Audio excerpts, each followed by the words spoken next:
everything within me. For I was, for I am, for I will always be.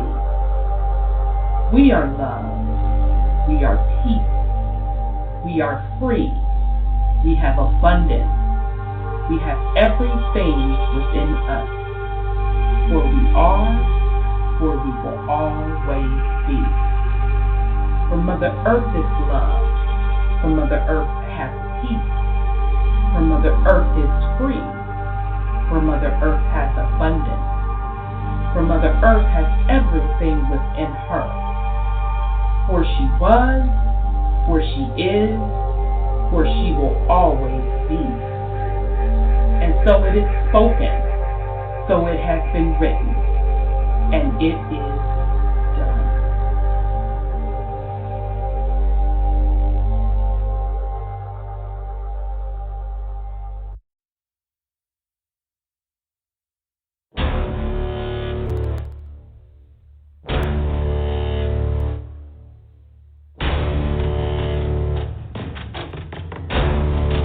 You have entered into a dimension of truth, where time does not exist and illusions are shattered. The journey of truth is intense. The journey of truth will set you free. Consider this a warning as you enter the dimension of truth uncompromised.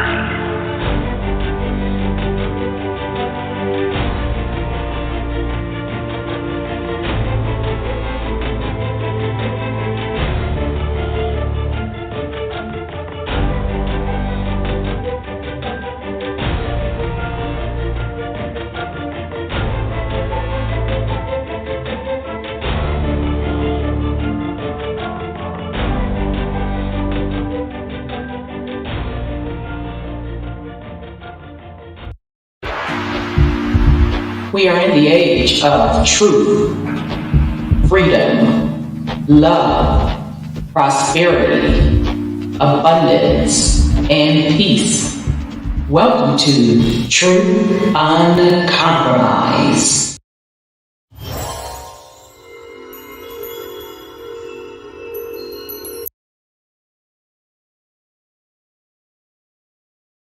All right, family. Welcome to the Truth Uncompromised show. I am your host, Rhonda, and tonight is, let me find, can't do two things at one time, huh? Tonight is Thursday, May 6th. We have a great show planned for you.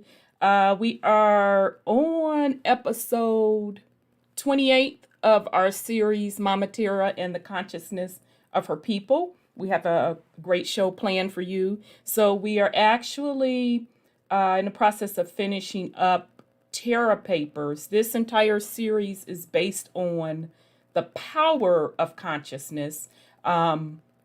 We started out the series with the study conducted by the Alphabet Boys regarding consciousness. In that particular study, they went over, they really went over a lot. So if you were not with us at the beginning of this series, I highly recommend you go back and listen to the first episode. We give the source of that study.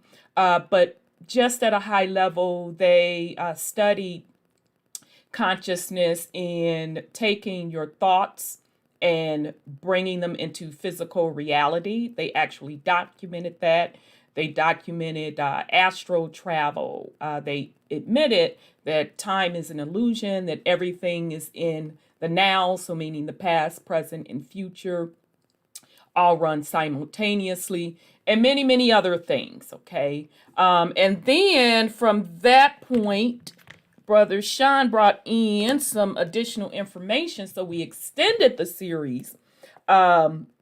It's a book called Path to Orion, Earthly Route to Peace with Justice by Emily Windsor Craig.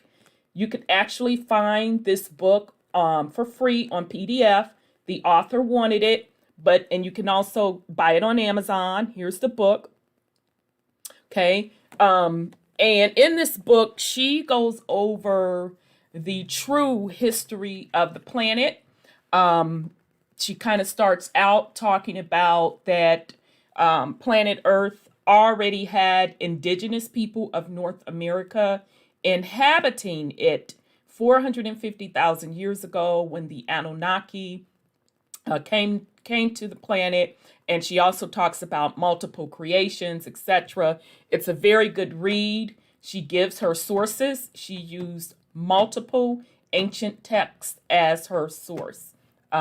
So then Sis Tressie, and shout out to Sis, Tressie, she sent me Terra Papers because as we were going through this series, and particularly Path to Orion, we kept bringing up Terra Papers, Terra Papers, Terra Papers. So she sent me a copy of that book, which is out of print. And I'm ever so grateful because I have been looking for that book for years. I haven't had it since 2016, 2017, something like that.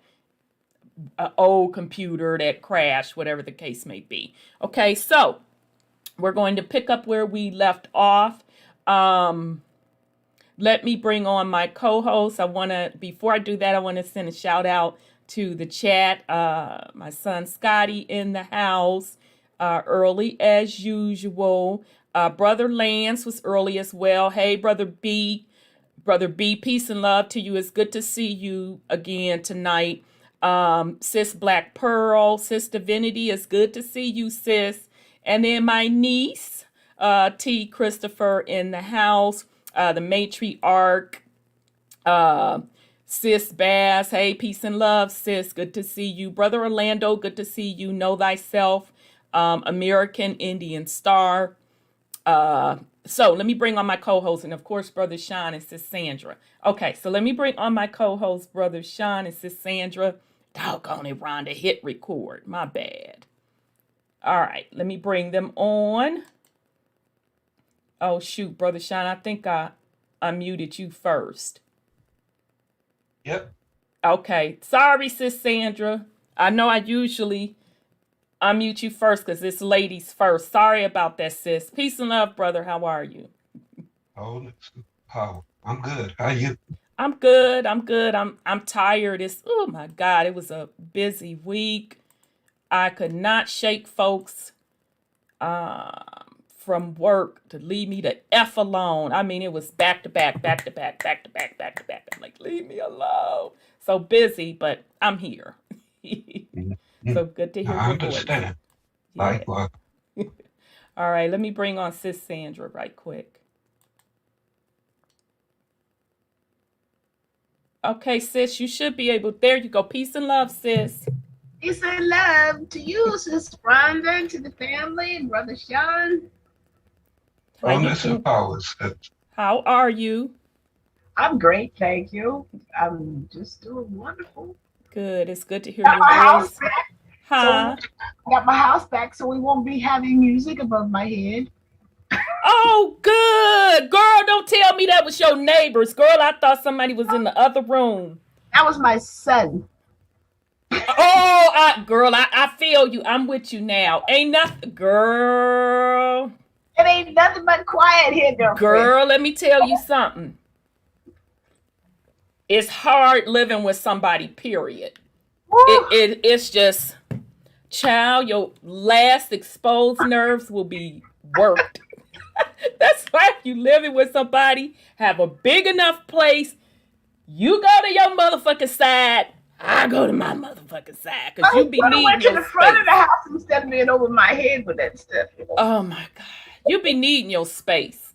You really be needing your space. And up here, it's just funny because my baby sis, she always has like a lot of people around her and people dropping by and visiting. And I'm not really like that. So when I came back in town, people would just show up unannounced, and I'd be like, God damn it, don't come over to my house without letting me know. And literally, our play uncle, because I work from home, so I'm literally working, computer blasting, having a meeting, his contrast outside my door, ding, ding, dong, ding, dong, ding, dong, ding, dong. So I'm like on my phone, I'm in a meeting. Ding dong, ding dong, ding. I'm in a meeting. Ding dong, ding dong. Boom, boom. But then he started knocking. Baby, I put that shit on mute. Turned that camera off. Motherfucker, I'm in a meeting. Get away from my door. Oh, I'm sorry, niece. Like your contrast. So I know how you feel. It's a lot living with somebody. And plus, I have the dog too, and you kept saying, "Who's that dog?" Yeah, but in the dog's defense, The dog was putting something on it at the at the exact time. That's why I'm like, see, the dog even feel what we talking about. So, but I feel you, sis. Ain't nothing like your own. That's a valuable lesson that my parents taught me. And it's so funny because I could throw that shit up in my mom's face. Cause y'all, you know how mothers do. Yeah. You get your own, you do what the fuck you want to do. So I was able to do what the fuck I want to do. This is my shit. If I want to swing from the chandelier. So yes, it's nothing like your own. So Nothing like it. yeah, well, good to hear your voice, sis. So we're gonna get started. All right, sis. So what do you have this week on Go Hit On with the Fuckery? Well, I'm kind of upset about the things that it's in this matrix. They control our consciousness through media so bad, it is not even funny. Mm-hmm. And they control it through paperwork they pretend that is real, and books that they pretend that is real. And, you know, we get our research of these things, and it turns out it's part of their matrix. They're just trying to create a narrative for us melanated folks so we don't know who we really are. And I'm going to give you some examples. Dean Calloway just did a documentary, just to make you think, about Harriet Tubman. So I listened to it because I was like, Harriet Tubman, well, that's interesting. Come to find out, she's made up. She doesn't even exist. Yeah, that's very controversial. I saw it as well. Did you? Yeah, and I don't know if I necessarily agree with that, and that's okay. That's okay. And the only reason I say that is because based on what we read out of y'all know what I'm talking Lee about. Cummings. Lee Cummings, he found the ship manifest with those Rosses on there, which are her, supposedly and allegedly her people. Yeah, supposedly. Yeah, but you know, but he could be true. They could still have just made her up. Yeah. But either way, she wasn't doing what they said she was doing. Either way, whether she exists as the bloodline of King James them, or she doesn't exist. It's the narrative that they're given is not correct. But I'm sorry, go ahead, sis. Well, you know, he also gave the contingent a documentation on the currents of the different oceans and the likelihood that they never came over here by ship. Yeah, you mean from the Africa perspective? Yeah, from the African perspective. I heard that one first before I heard about Henrietta. So that kind of like make you want to like, But then we got this current day crud going down with that Bin Laden stuff. What Bin Laden stuff? Bin Laden stuff. That they went over there and killed the man and all that kind of stuff. Oh, child. Oh, that's right. So what I knew before they got all that out there, I had already seen that he died in the hospital because I think kidney failure. Yeah, I forget where I seen that. I mean, I don't know if it's true, but I mean, wasn't Bin Laden like 6'9"? He was a big dude. Oh man. So and it's it ain't like they tall over there. But so how you gonna miss a 6'9" man dragging a dialysis machine? Yeah. In a cave. I forgot to mention that, right? Yeah, he died in the cave or watching TV or some cat. And it was a nice, big, squat, broad-shouldered man instead of the thin rail that Bin Laden was, because Bin Laden was a big man. Yeah. So anyway, they're finding out now is coming out now publicly that he did not get killed by the military like they said. What? That, Who's yeah, saying that? Who's admitting that truth? they coming out in the Patriot stuff, Christian Oh yeah, I could see them coming out with that. Okay. coming out with it now that he wasn't killed like that. He died from an illness or something. And I Mhm. said it's about time. And he's also a CIA. He was Yeah, now that is a documented fact. That's Yep. not even a rumor. That's Yep. a straight documented fact. And also that his family funded the Bushes. absolutely, well, we know W Yeah, see, the son Bush financed a couple of his businesses. yep. They were in Spain in businesses together. Yeah, he and his father, his Bin Laden's father. And I know for a fact that the Bin Laden family was the first plane out of here, out of the United States, when the thing was locked down that you couldn't fly. I knew that. So, but this narrative that we killed this man because he did this to us and he was the one with the terrorist stuff and all that kind of stuff. They played these people with a fiddle, a fine fiddle. The United States, is all happy to go into Afghanistan and blow that place up and do all this kind of stuff, on stealing the consciousness of the people and giving them a false narrative that all this stuff would transpire. There's a lot more I know about Bin Laden, because I have looked at it pretty closely, and I think Alex Jones put that stuff out in the beginning, because I think that Alex Jones was a CIA agent, and he started Child, I'm a sip tea on that because people used to windmill for him back up in the day. Yeah. So He wanted to. yeah, Exactly. Exactly. And they got the eye now on Arizona because they sent in 103 lawyers out there to block that audit. So what we are up against is more than what they're saying.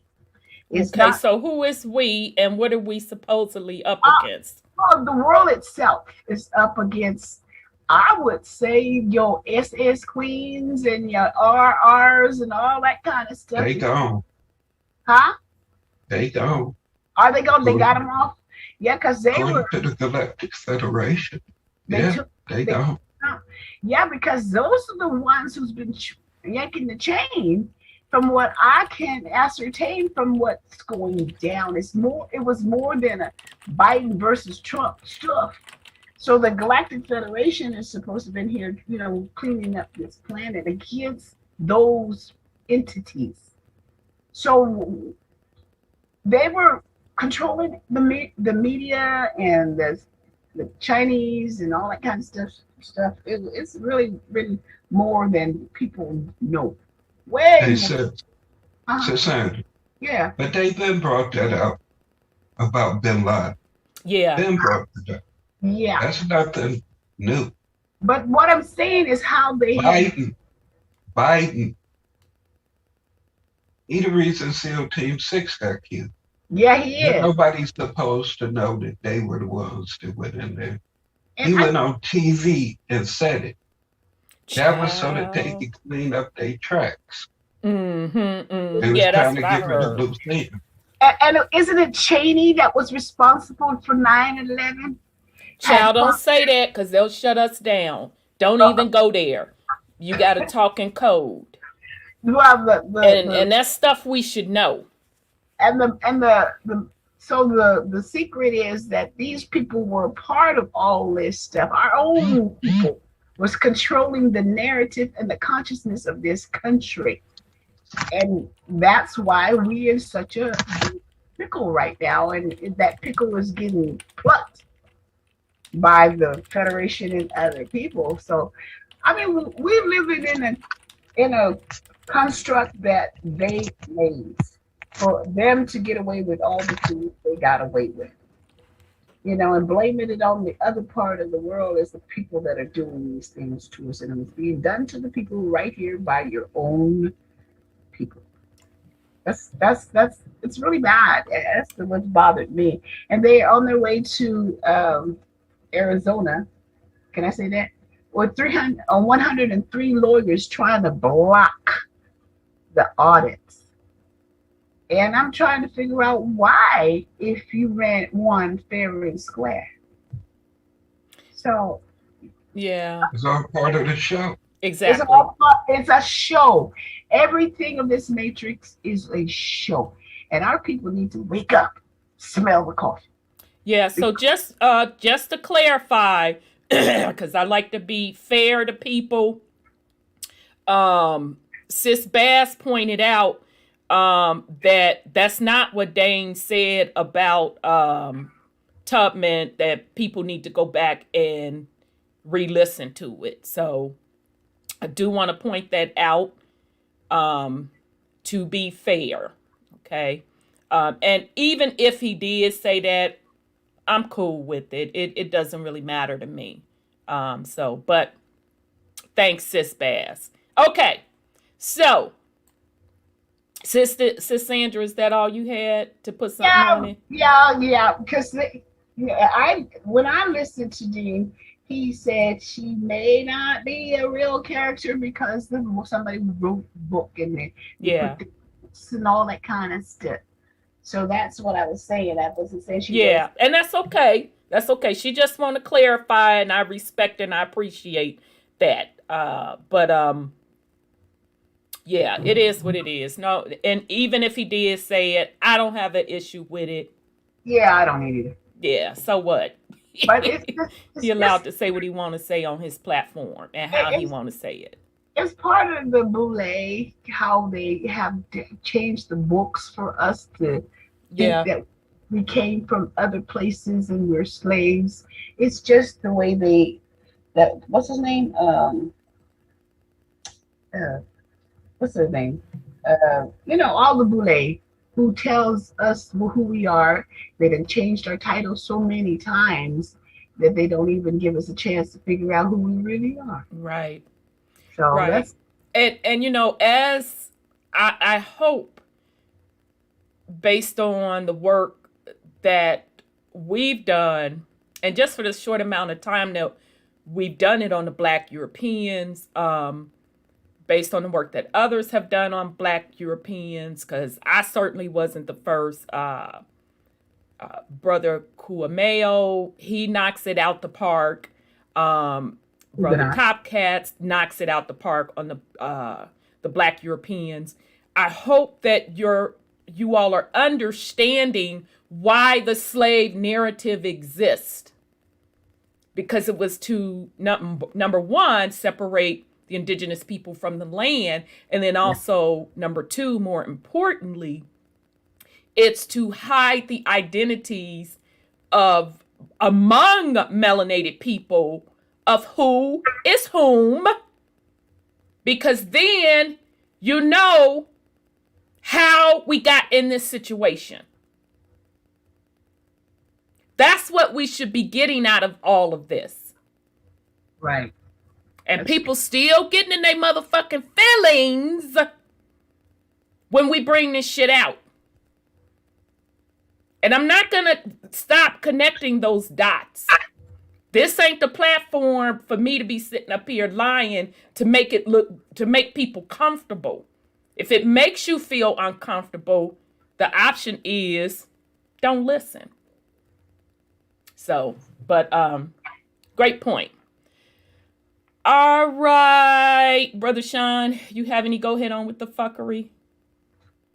As soon as you pull it up. Child, I knew you was going. Because, okay, I'm going to pull it up, but you know what I told you. I said it didn't warrant a response. It don't. We're just clarifying something. To me, it does not warrant a response because I said what the fuck I said. Since we not responding. All right, let me pull it up.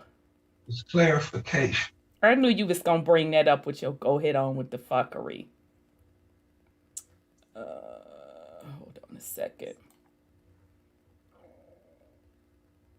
And then interestingly enough, while I'm looking for this, I just find it hilarious that folks think we just learned about land patents. I find that fucking hilarious. Now, when did you first find out about them, Brother Sean? Years ago. Yeah, me, it was 20 fucking 15. The Moors. Exactly. I was literally in a meeting 2016, Dallas fucking Texas. And a couple of people in my chat was in that fucking meeting with me. And the one person sponsoring the meeting was saying they had land patent for a specific piece of land. And I'm not going to call out the land because if I do, you're going to connect the dots on the groups that I'm getting ready to tell you that was warring over the motherfucking land patents. So it's just so happened. I am so glad because I wasn't even going to go to that particular session. I had just came in from Atlanta. I was tired. It was late. And I said, no, go ahead on and go. So I go in the session. I'm sitting in the back room. I walked in just fucking in time because one of the groups confronted this person saying, how you gonna say you got the land patent for such and so territory? Yes, I do. No, you don't. Yes, I do. And I'm sitting there like this, looking back and forth like, oh, hell no. So I know what I'm talking about. What I said was not directed towards anyone personally. I ain't just heard about no land patents. So that was the first situation brought to my attention. Then somebody else brought it to my attention. So let me pull up your stuff, Brother Sean.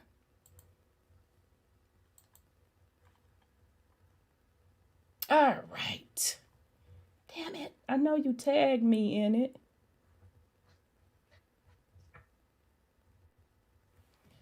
But you can just go to. Oh, I got it. I got it.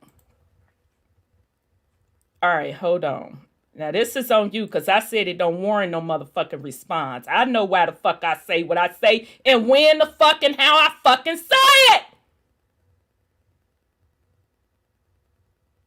And I don't have to publicly, underhandedly throw shade on nobody. That's not how I operate. I'm a fucking adult, a grown-ass woman. I know how to reach out to somebody if I feel I have a conflict. Which who the fuck am I to have a conflict on somebody else's fucking platform and information they put out? Grow up! Shit. All right. See, I told you, Brother Shine, I didn't want to respond. He pissed me the fuck off with this bullshit. All right.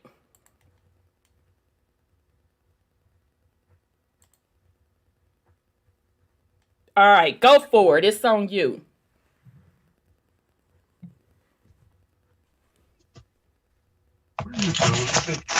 Can you see it? Uh-oh. Oh, shit. How you get muted? All right. Oh, Sister Andrew. Okay. All right, Brother Sean, it's on you.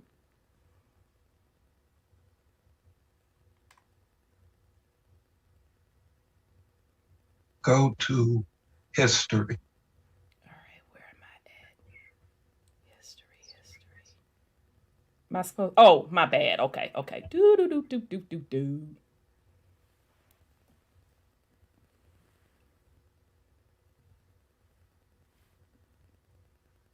History of land. Okay. I'm sorry. Go ahead, beloved. I apologize. History of land patent in the United States of America. History of land in the United States of America was acquired by claim, seizure, annexation, purchase, treaty, or war from France, Great Britain, the Kingdom of Hawaii, Mexico, Russia, Spain, and the Native American people. As England, later to become Great Britain, began to colonize America, the Crown made large grants of territory to individuals and companies. In turn, those companies and colonial governors later made smaller grants.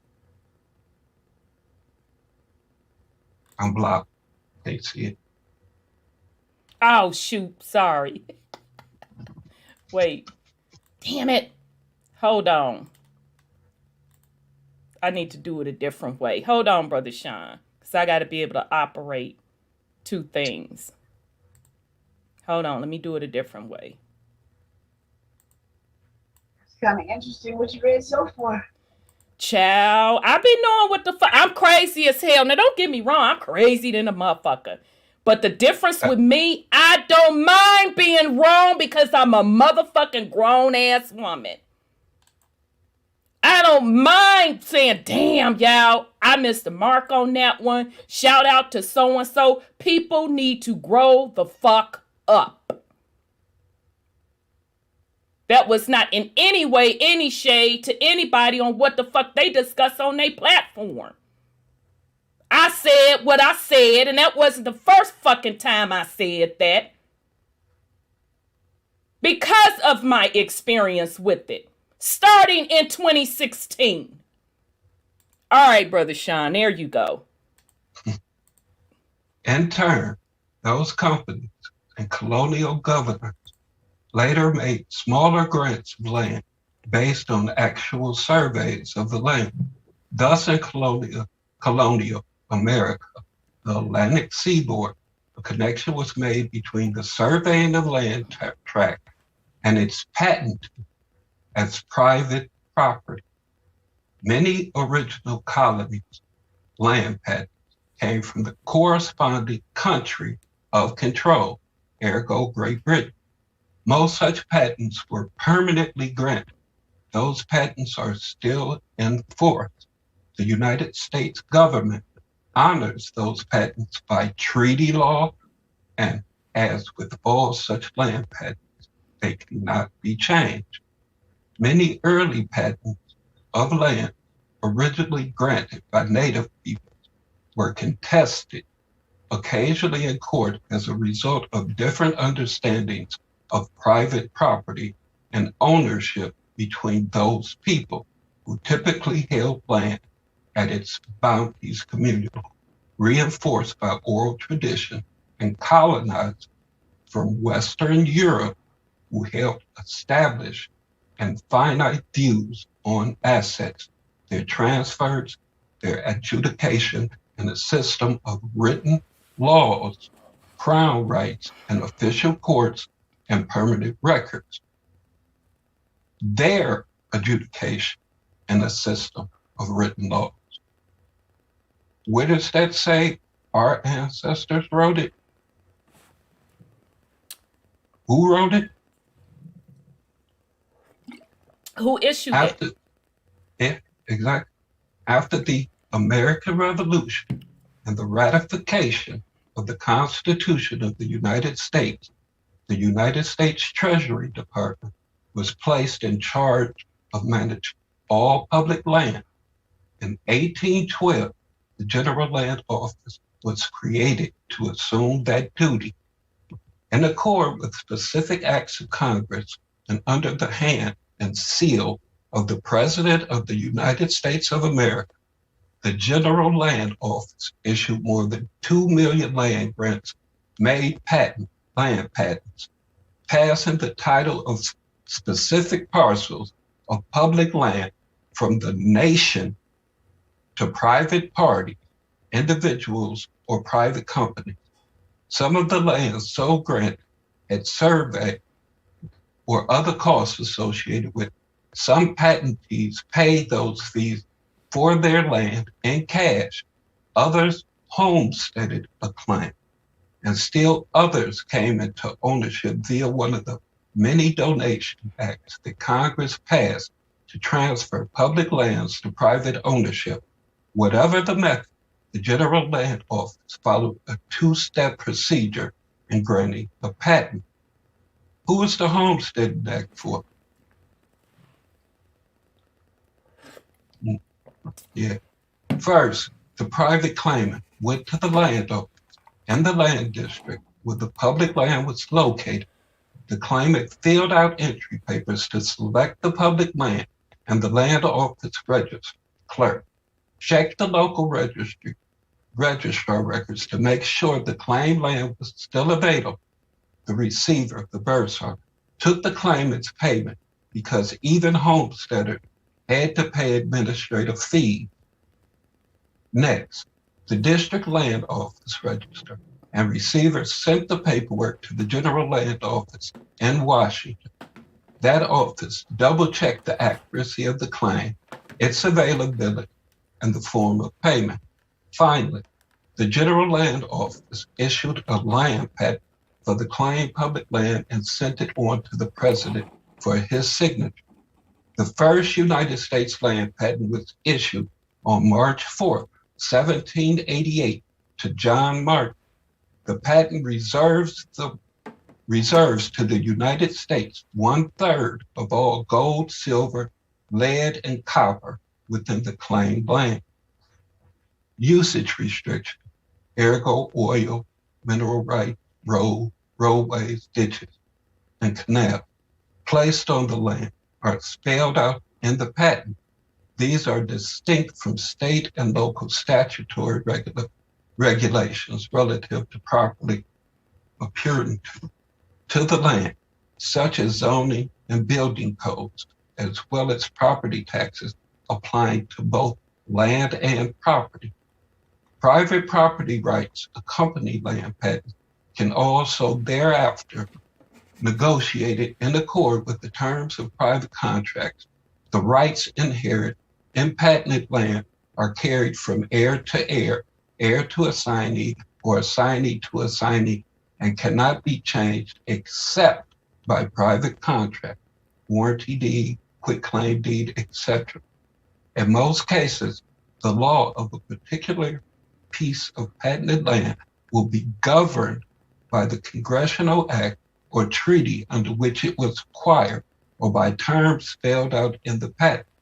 For example, in the United States, the laws governing the land may involve the Homestead Act or reservations placed on the face of the patent, or the Treaty of Guadalupe Hidalgo, which governs certain jurisdictional dicta related to the large amounts of land in California and adjoining territory.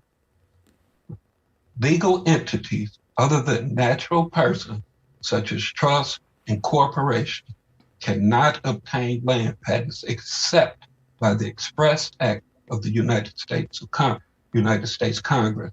An example of Congress granting land through patents to corporate entities is the railroad grants made under the Pacific Railroad Act to compensate the railroad company for building a transnational railroad across America.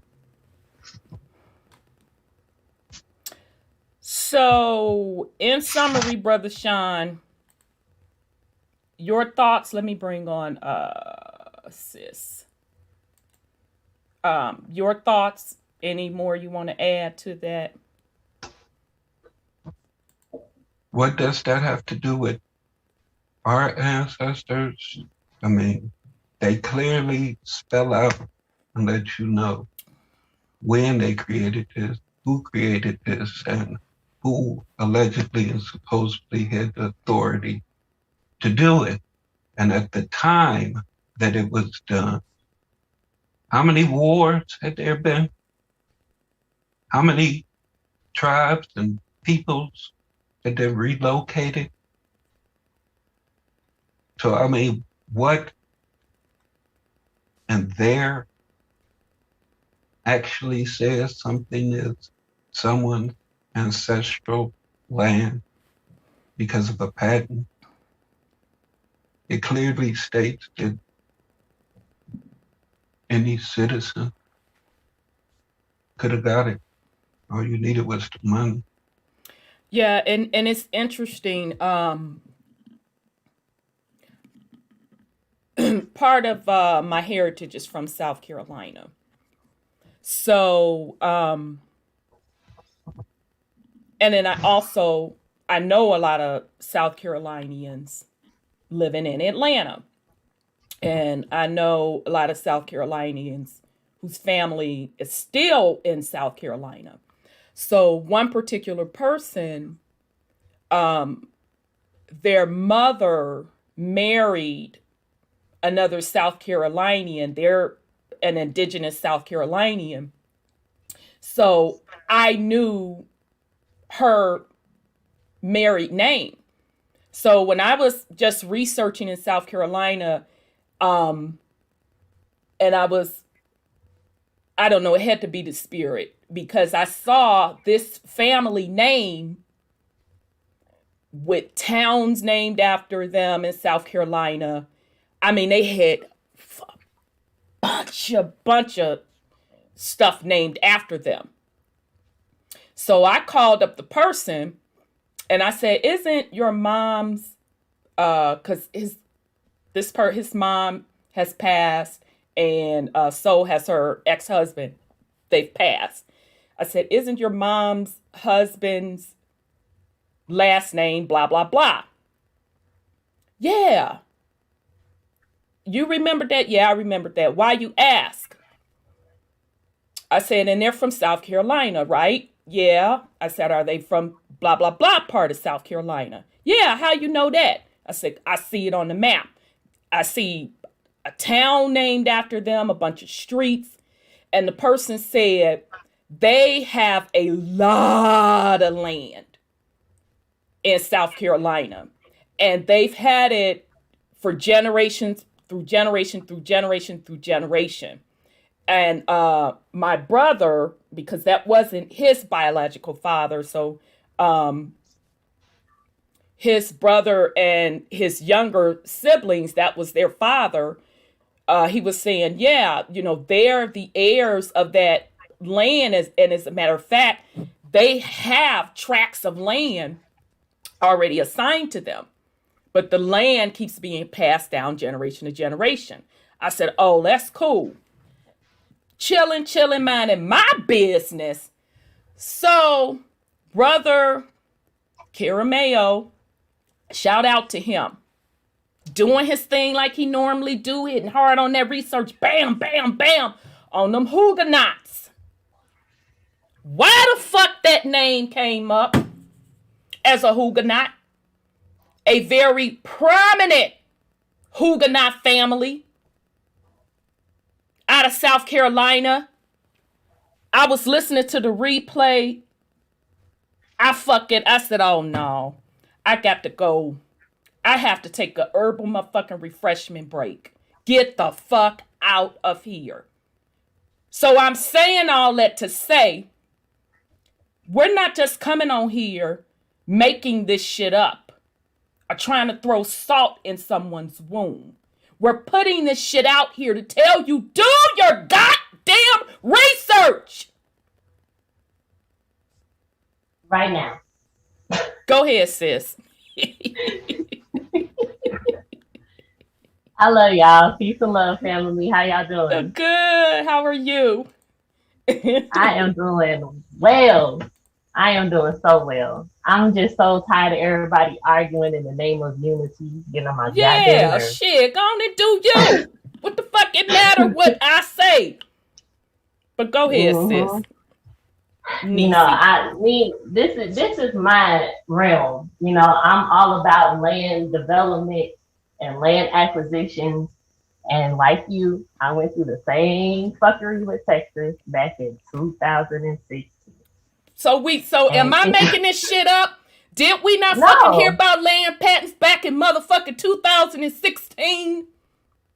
See, I didn't get as far as you did with the with that part, but I do know, talking to an elder, I don't want to mention her name, right? But she told me the story. She told me the story about the land patent and the trust that was so-called secured for our people, and it was not.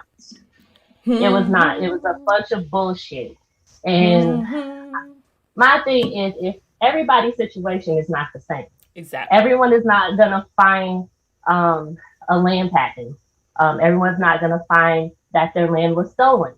You know, for example, I have family that has a land patent and they still live on 20 acres of it. So I asked my uncle, I said, well, what happened to the other 300? He's like, I don't know. Obviously, somebody sold that shit. It wasn't me, you know, but who am I? You know, even though I would be considered an heir, I am not first in line. I'm not the eldest heir. I am like a great grandchild. Right. So right. I can't really just come up and be like, oh, everything that y'all did with the land is null and void. Here I come now in 2021 after the fact and I'm taking it off. Like that, it doesn't work that way. Real estate transactions don't work that way. And I think a lot of times people are getting confused with land and real estate. One thing that has happened that people are not taking into consideration is the fact that in order to develop the land, a lot of our ancestors went and got loans from banks and they put the land up as collateral. They went into contract with an entity that was set up for our demise. We all know that the banking industry is run by the Rockefellers and the Rothschilds. They don't care about us. And they wanted to take the land. That's why they were pretending to be the grantors. They weren't the real grantors. Tell it. But they're pretending to be the grantors and giving us a piece of rag paper and saying, here you go. I just granted you your own shit to you. And matter of fact, I didn't even let you have access to all of it. I just carved a little piece and gave it to you. Yeah.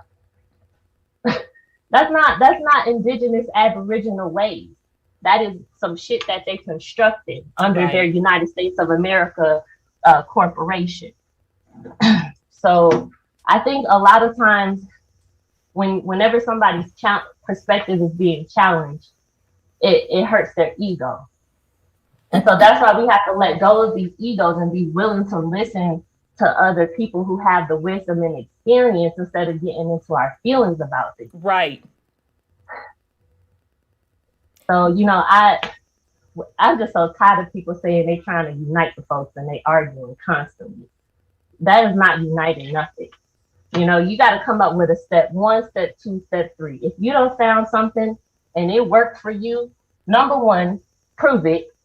If you really want to help the people. Right. And number 2, come up with an easy step-by-step process so it could be duplicated. Because everybody wants to win, but you can't sit up here and tell folks that they not winning because they don't know some shit or they're stupid or, you know, they not researching hard enough or they're not listening. We are listening. Everyone is listening to all these different scholars and we're trying to put the pieces together so that we don't keep repeating the same mistakes that our ancestors did. And that number 1 mistake is fighting amongst ourselves because Asians are coming in and capitalizing on that. All of these foreigners are coming in and capitalizing on the fact that we can't fucking get along. We don't know how to interact and do business with each other. Everybody wants to be a fucking chief, but nobody wants to do no work. No one wants to do anything. Exactly. And just have, you know, just not jump the gun and react. Just do you. Do you. If you find something that works, I take my hat off to you. I hope that I'm wrong. If you could go in court with the land patents and get your shit, boo, by all means, do it. We're just giving you the tea. I done talked to way too many people who say, yo, I went the land patent route. They told this one brother that it's an ancient document that holds no standing in law because the law in regards to land has changed over the years. Yeah, because it's theft upon theft. Yeah. That's why they can't honor it, because it's theft upon theft. Because as I stated before when I brought up land patents the other 4 motherfucking times, go pull the original charters to each state. The motherfucking original ones. They have the survey in there. They show how they carved up the goddamn land. They show where this part was Indian territory, and then this part was issued by George, and where he started granting out motherfucking parcels.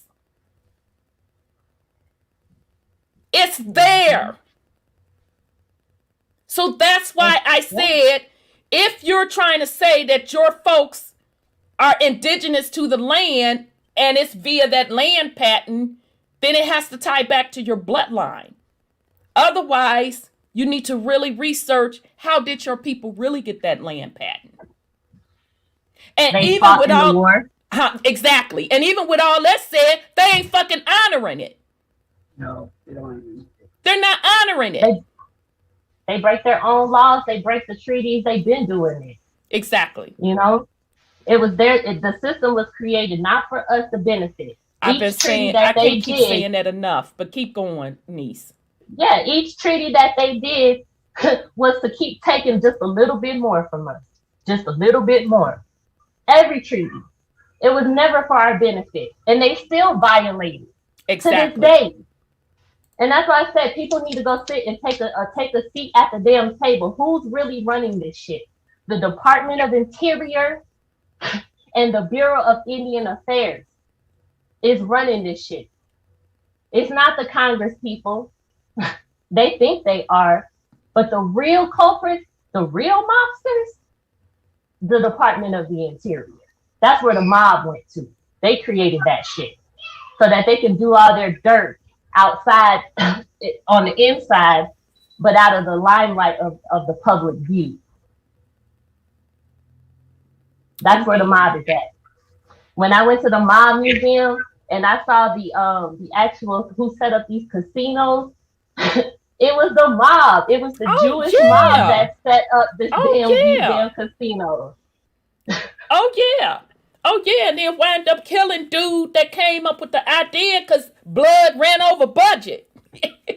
Mm-hmm. Yeah. And now it's a multi-billion-dollar business, and the government when they were cracking down on the mob, made them pretty much sell their interest in it to the corporations, and and y'all could watch the movie Casino.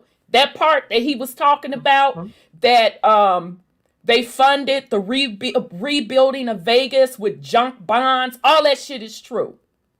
Mm-hmm. But I'm sorry, go ahead, niece. I didn't mean to get you off track. I'm sorry.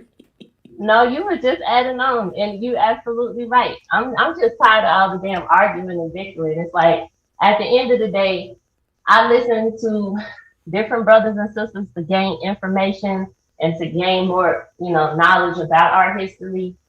But they could just leave all the fuck shit out. Yeah, it's fuck shit, and it's immature. It really is. That makes me want to just get off of damn YouTube.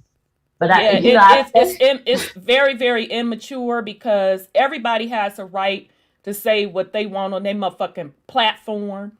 If they want to get on their platform and swing from their goddamn chandelier, that's their business. And I thank you for always welcoming me to your platform, because I don't always agree with everything that you say, Sister Rhonda, but I can tell you more than one time, you warned me about some shit. And I said, I'm going to do this shit my way. I ain't listening to you, auntie. And that shit came and bit me in my ass. And so I know that the spiritual connection and the things that you are saying are not coming out of your ass. They're coming from a higher spiritual, what's the word I'm saying? They're coming from a higher level of wisdom. And not just you, but Brother Sean and Sister Sandra too. And I really appreciate y'all, because sometimes when y'all say stuff and I don't listen, I end up thinking, damn it, I should have fucking listened to the elders. And that's what we need to start back doing, respecting and listening to the elders, because they're coming with wisdom that a lot of us youngsters need to fucking pay attention to. And I digress. Yeah, thank you, niece. Thank you, Niecy Pooh. And I guess for me, I don't expect for people to listen to me. It doesn't matter if you listen to me. Now, I'm only speaking to me personally. You don't have to agree with what the fuck I say. Trust me. I don't have a fragile ego like that. I don't even mind being wrong. I know how to admit when I'm wrong, and I know how to do that shit publicly. If you want to do you, submit your paperwork, do you. What does it matter what I say? Do you and prove me wrong. Matter of fact, since you don't like what I say so much, you really should be working extra motherfucking hard to prove me wrong. Grow up. That's all I'm saying. And people want to wear these titles of chief and chieftesses. I can't tell. Now, Brother Sean, how did you find that information? I mean, how many days and how much deep dive research did you have to do to find that information? I just typed in land patent. Oh, okay, then. Okay. Yeah, okay. You did notice that their theft is permanent.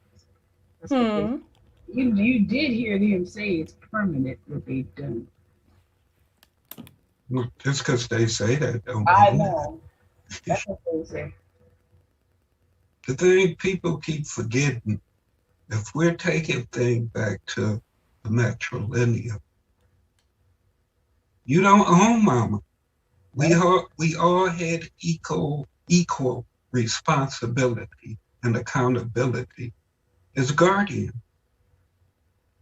Period. Nobody started owning nothing until the patriarchal system came about. Absolutely. But we seem to forget that because everybody want to be on top. Don't nobody want things to be right. They want things to be flipped.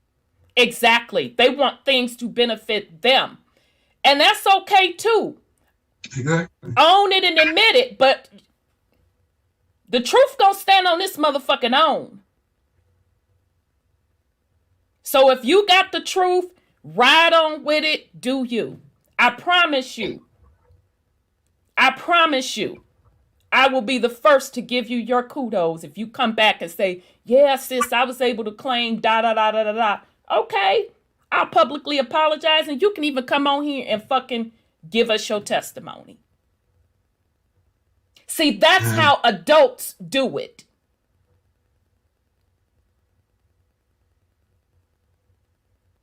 All right. That mud flood video I sent you of New York. Mm-hmm. John Levy? Yeah. Uh-huh. Some of those pictures he showed was around the time when this land patent stuff got issued. Buildings, houses, everything. Already there. The world's fairs, all that stuff. All around this time. But the Moors, according to them, were in rulership then. We know who they tie back to. So, bottom line, anything dealing with documents, hierarchy, ownership, it's fuckery. It's all fraud. It's all colonization. Everything. What does that have to do with the indigenous people. I ain't talking about king, queen. None of them titles. Exactly. There was only one title, Queen Mother. Mama. Rest of that.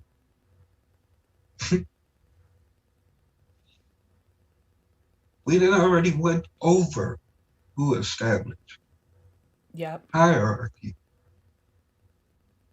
The same gods that y'all worship created all of this bullshit that we're going through. Right. People are so worried about titles and labels. The Galactics, all of them, they distinguish between who's here. They say human, man, humankind, mankind, and indigenous people.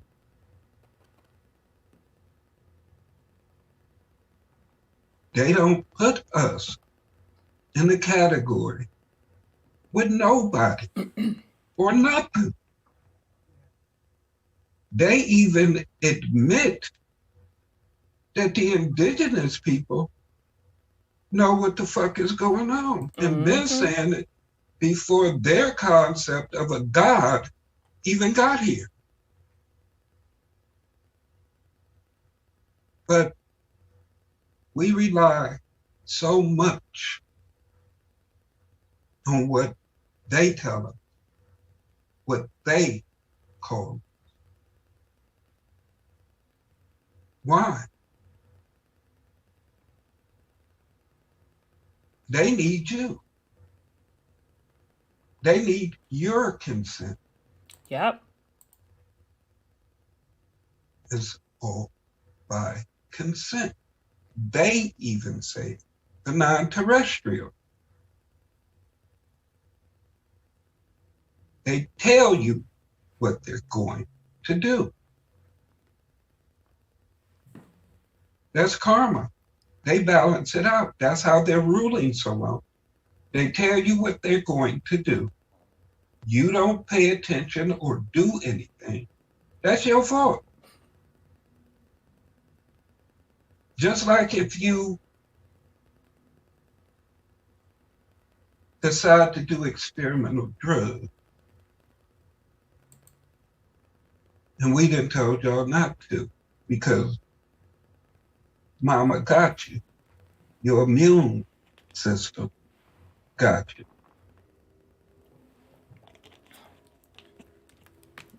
You don't listen. You don't even listen to your God of choice. You trust the man, the doctors. You trust everybody and everything but Mama and your higher self. They tell you what you're capable of doing. They show you what you're capable of doing. You choose to be victim. You choose to be Black.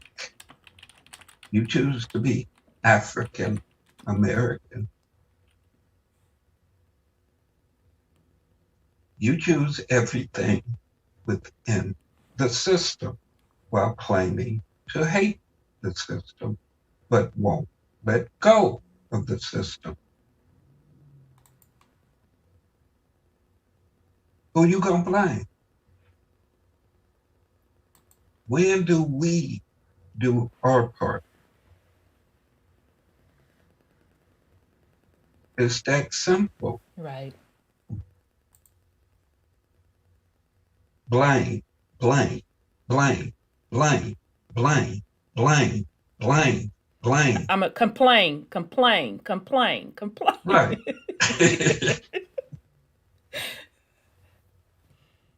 and no real unity. There were councils because people didn't agree Right. on everything.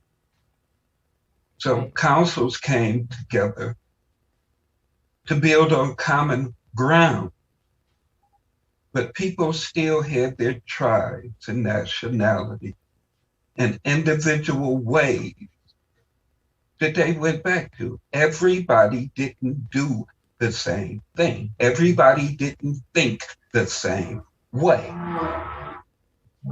So because everyone doesn't agree with everything you say, that doesn't make us enemies. That part. You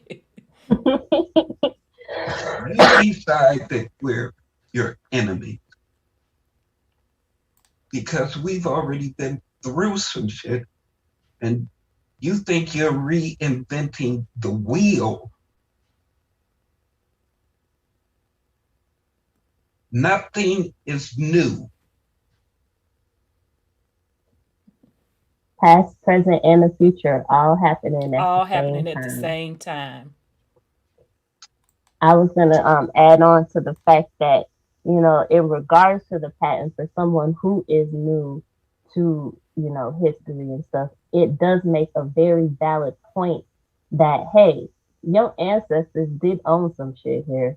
You know, your granny didn't come over here from Africa. She actually had a land patent, and it was over here in Alabama. Right. You know, that part is very imperative when you're trying to break that code of people thinking that their grandparents came over on a slave ship from Africa. So, in respect to the history of the land patent, you know, it's a very vital point, especially for the newbies who are, you know, just now Getting into coming the into this game. information. Yes, that's a yes. very great point, sis, because especially if you're in the South, I hear people say, I like I said, I know several people in South Carolina whose family have acres of land, and it's been passed down from generation. The man who raised me, my stepfather, I have to distinguish out of respect, but he's my father. His people are from the South, and which is where I went every summer, et cetera, et cetera. But their land, they owned a lot of land also, and was passed the way my grandparents set it up. It was to be passed down to generation to generation to generation to generation. Each person had a plot of land. And the sad part about it, and I broke down and cried, because the folks that are alive today, because my stepdad transitioned. And so the folks that are alive today, and so that means my brother, who that's his dad, that part of the land, which was the largest part, went to him. So my other brother and I pull him to the side and say, you have to fucking pay the taxes on this land. Now, if you get into a bind paying the taxes, let us know. But because it was family land, only my uncle was still living on there. So we reached out to my uncle and was like, you know, Unc, let us know if the taxes ever slip, whatever. He's like, oh, thank you. I make sure I take care of it. Blah, blah, blah, blah, blah. Long story short. So it was only my uncle left and my aunt out of the elders, because my dad had passed and his brother had passed. And so it was only those two out of the direct descendants of my grandparents.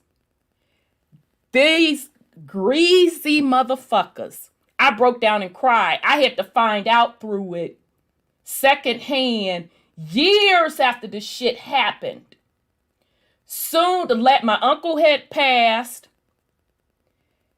And then my last aunt, when she passed, the motherfucker sold all that land. And I didn't find out about it until years later.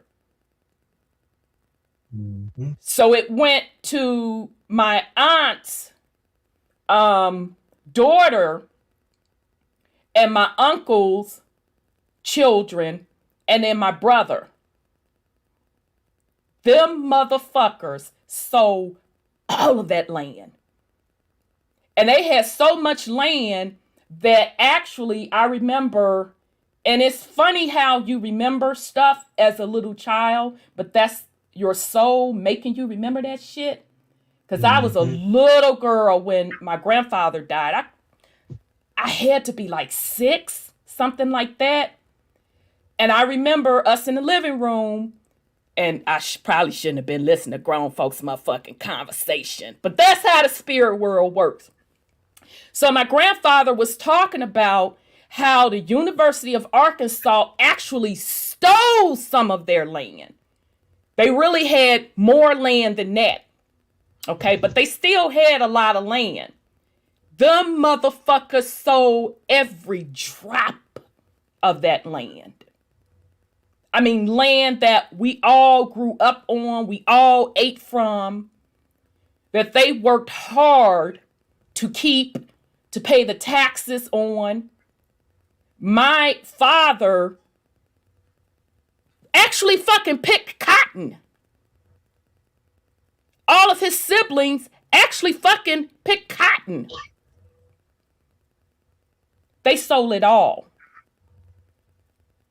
So when you're doing this research on your family heritage and tie it back to the land, it's some stuff that you're going to find that's not going to be pretty. Mm-hmm. Just like the example I gave earlier with the person whose people are motherfucking Huguenots. So I've never went back to this day to tell this person, you know, your motherfucking people came over here and stole indigenous people land. You know, your people sitting on stolen goddamn land. You know, they're not indigenous to the land. You know, we can track and pull records for them coming over from Europe. That's not really their land. This is what we're telling you. And then we're also telling you that people in the South who family, or they have this notion that they were sharecroppers and they have acres and acres and acres of land. That's not the case. There's a different story behind that.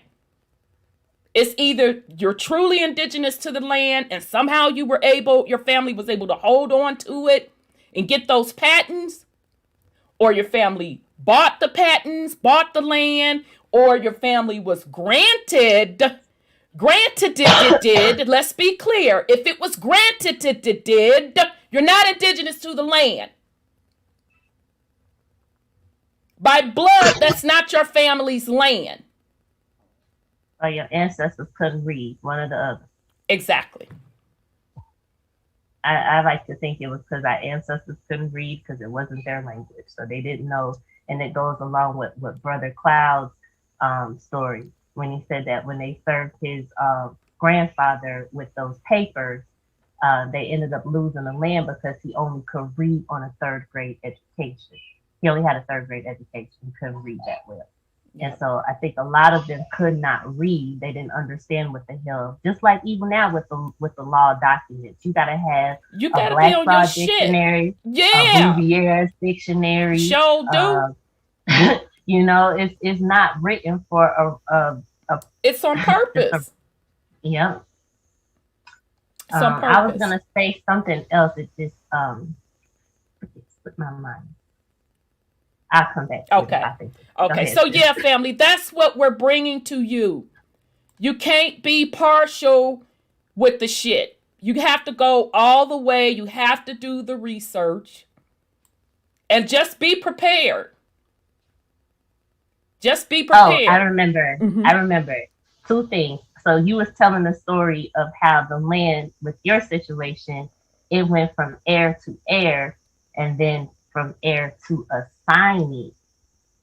Your heirs made it go from heir to assignee by selling it. And so some you'll hear some people say, "Oh, it can't be sold." It says assignee. That means that they can assign it through the selling process to whoever the hell they want to sell it. And then the other part I was going to say was the case law in regards to it. So you have some case laws that say the land patent is the highest form of the highest form of ownership to a particular place. But what's not being taken into consideration is the fact that there are contracts on that land patent that ain't got shit to do with your name. So when you come in and say, okay, this is my certified copy of this land patent, there are contracts that have been made by people who actually have deeds to that land. And so those contracts have to be taken into consideration, because when you go to court, they don't give a fuck what you're saying. Mm-hmm. They want to see contracts. And the contracts are the things that hold up in court more so than anything. The other part that I wanted to mention is a lot of the vacant lands, because some people say, well, I have a park on my land. I have a park. Yes, because the properties that didn't, if there was something that wasn't developed on that land patent, the local county said, hey, y'all, we got this area right here. We could put a public park because it's going to benefit everyone. And the taxes that are collected pay for the streets to be paved. And the taxes that are collected on those patents are also used to fund the schools. They're called land taxes. When you pay your land taxes every year, they will tell you straight up, this goes to the local schools. Yep. You can do a I think it's called a homestead exemption. Yep. If you don't have children that are of school age, they will actually let you be exempt from paying land taxes. And then also, if you're a veteran, they will also exempt you from paying land taxes.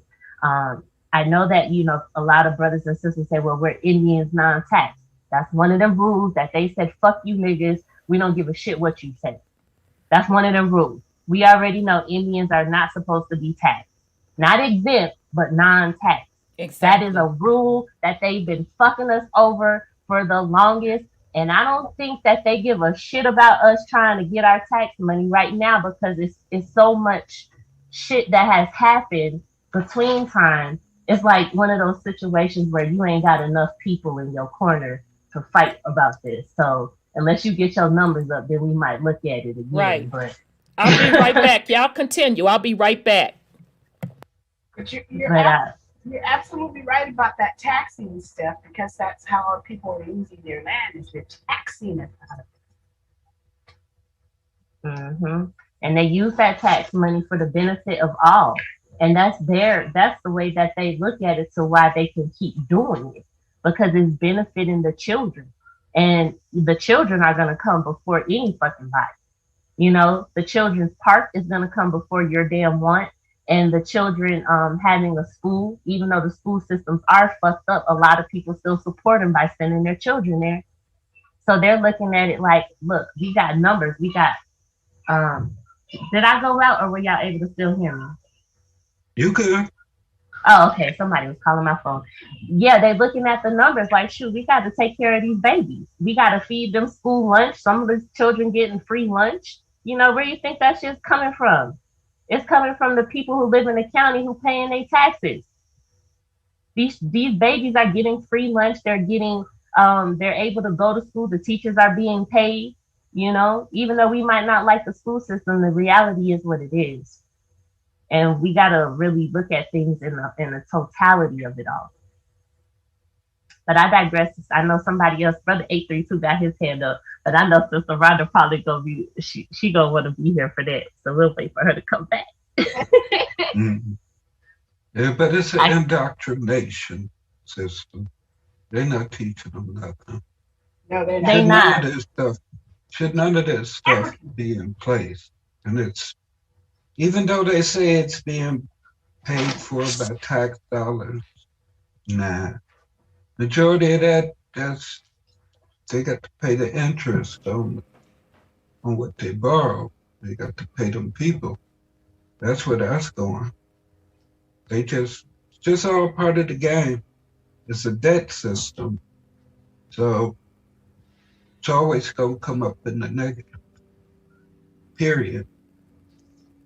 We have to do away with it completely.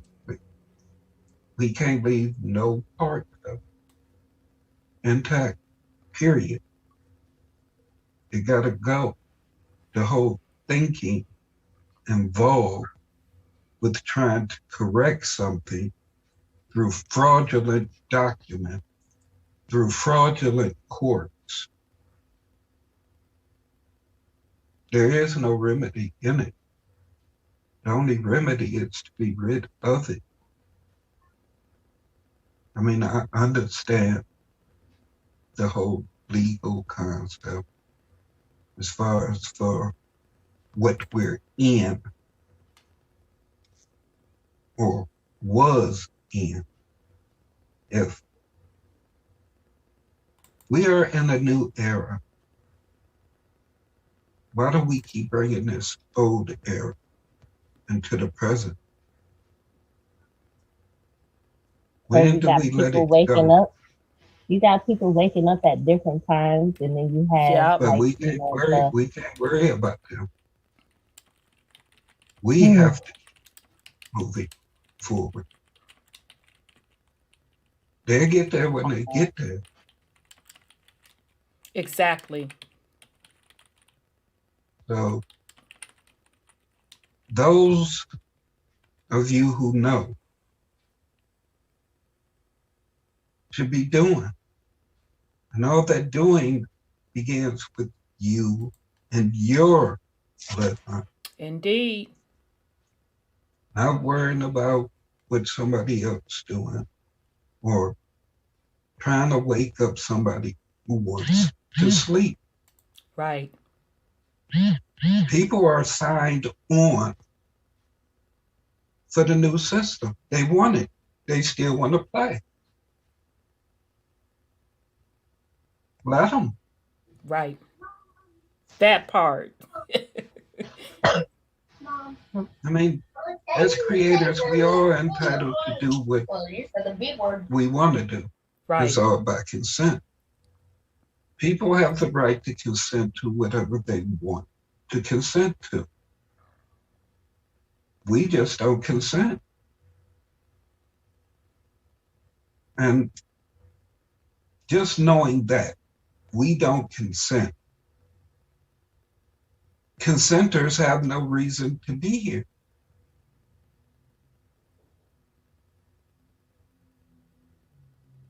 Because we support nothing that you're talking about. Now, if you're talking about indigenous matter that actually matter, if you're talking about truth, we all for that. All day, every day. The truth is what matters. Everybody keeps saying the truth will set you free, but keep trying to make false documents free you. How is that working out? Anybody, I don't care who you are, if you got a paperwork process that is work,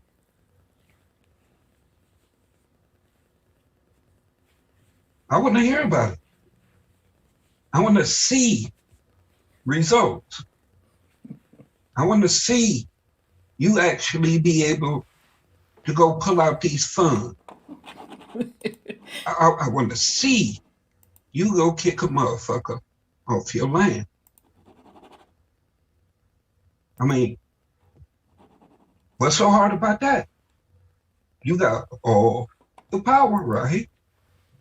You got this shit on lock, right? You ain't got to do shit for me. Right. Just show me you working your magic. That's all. I mean, it's that simple. If you got it like that, should be instant. I don't care what color you are, what planet you from. You got to throw the planet in there. Yeah, that too. Because they started this paperwork shit. So, I mean, bring some of that galactic paperwork down here. Let me see what that shit do. Right. I'm just saying, show me something that worked.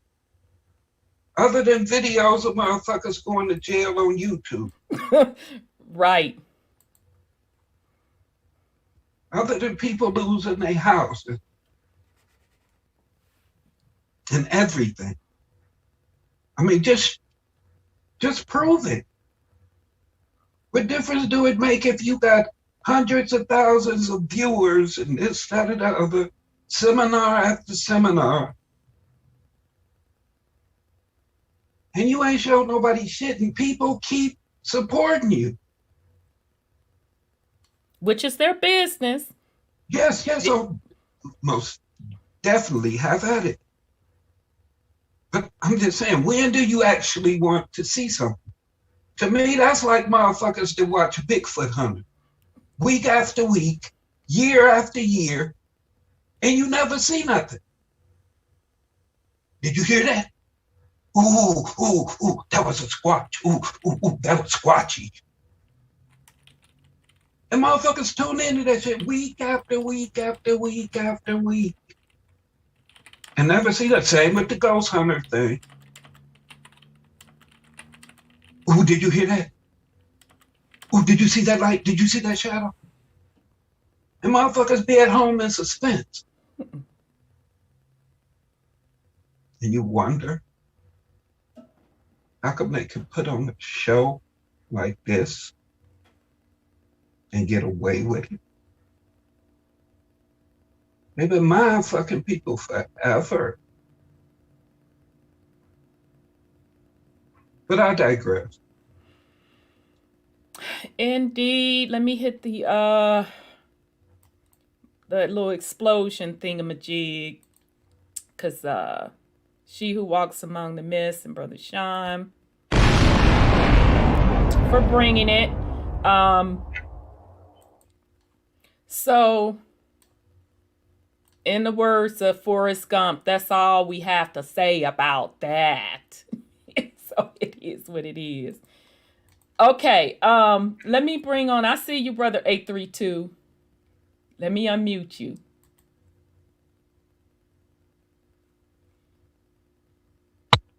There you go. Rhoda! Sandra! My sisters from other misters! Feathers up! Feathers up, brother. Feathers up, brother. United Snakes of America down! Sean, my brother from another mother, sitting on Mount Olympus, throwing them black lightning bolts down tonight. Indeed, bro. And she who walks among the mist, I am ready to get around the campfire, smoke them the peace pipe, womp them, send up the smoke signals, and let's break it on down. You know, Rhonda.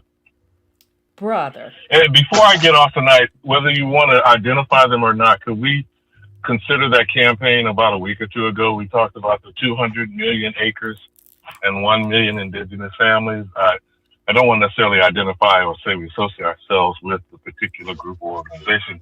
I'm just talking about the concept because of what I'm hearing tonight. That is really what the discussion is conceptually. You feel me? The thing of it is this. Stupid is as stupid does, I believe is another famous quote from Forrest Gump land.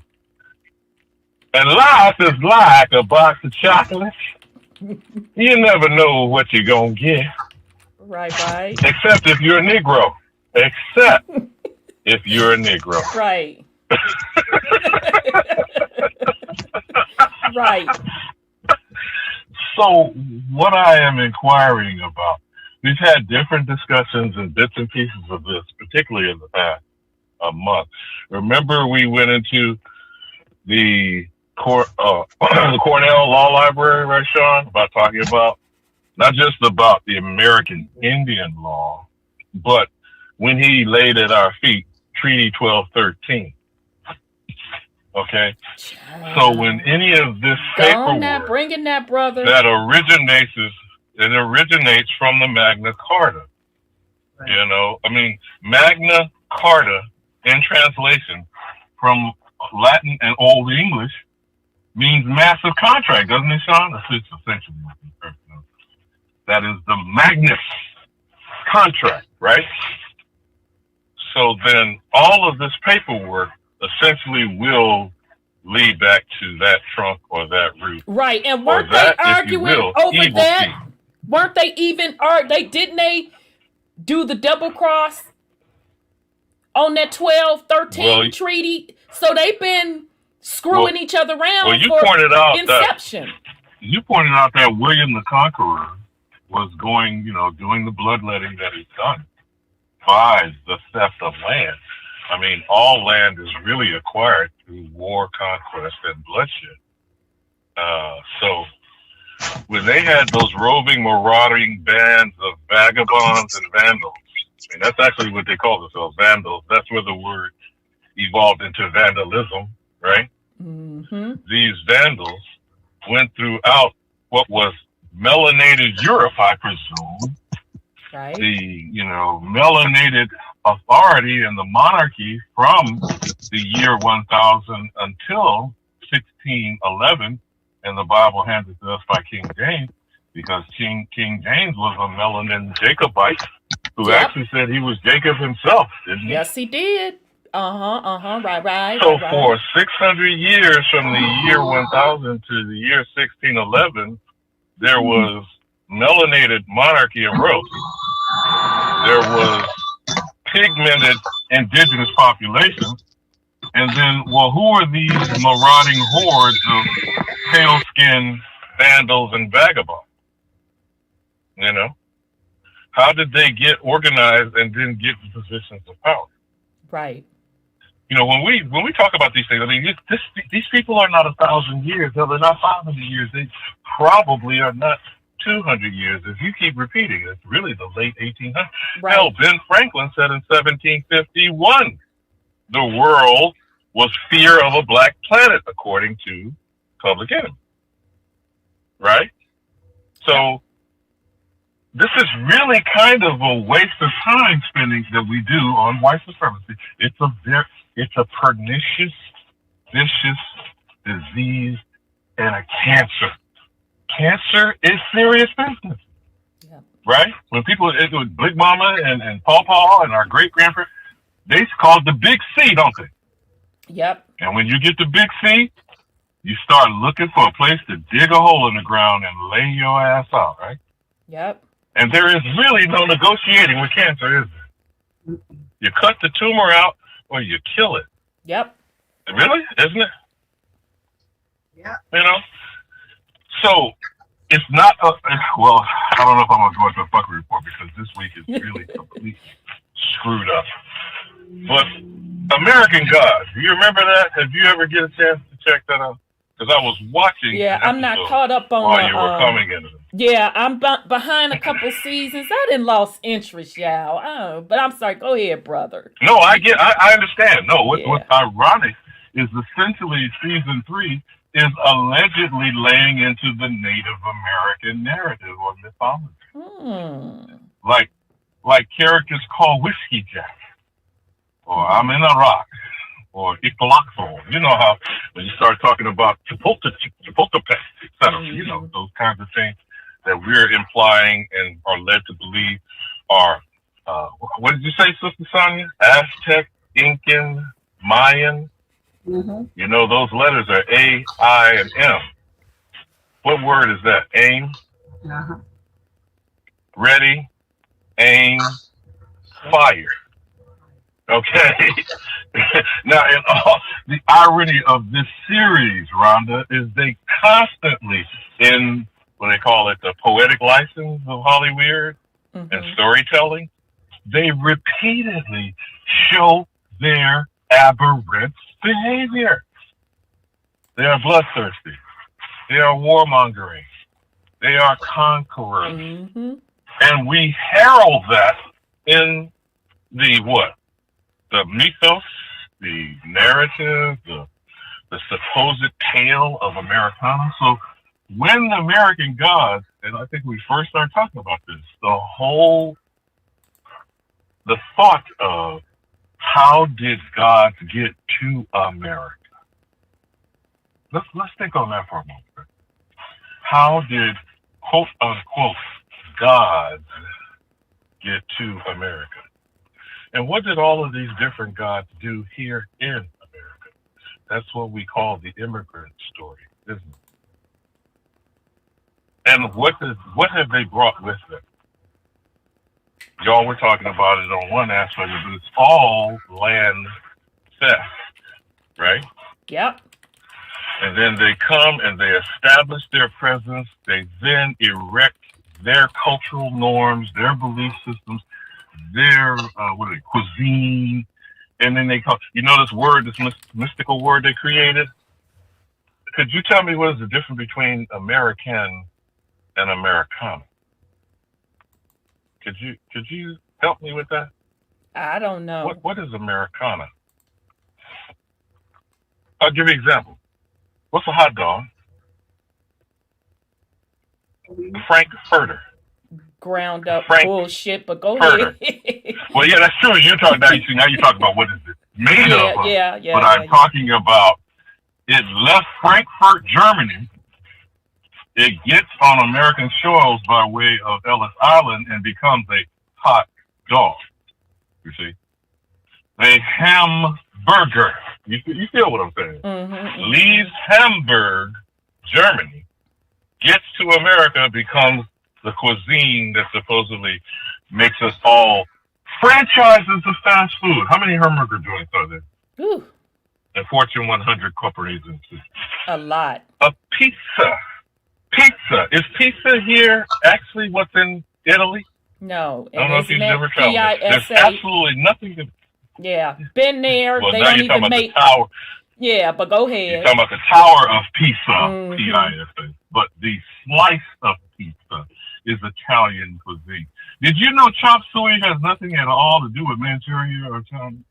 It actually, I think, in their terms, is something along of garbage. Yeah, it was invented but in the West Coast in San Francisco. Right. Yeah, come on with me, sister. Yeah. And do you know what a burrito is? No, don't tell me it's that not ain't Mexican.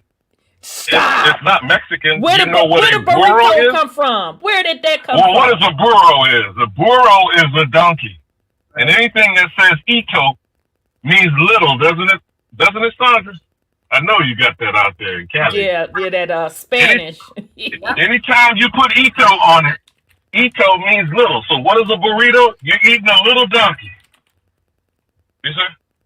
That has nothing to do with Mexico. But you get the points that I'm making.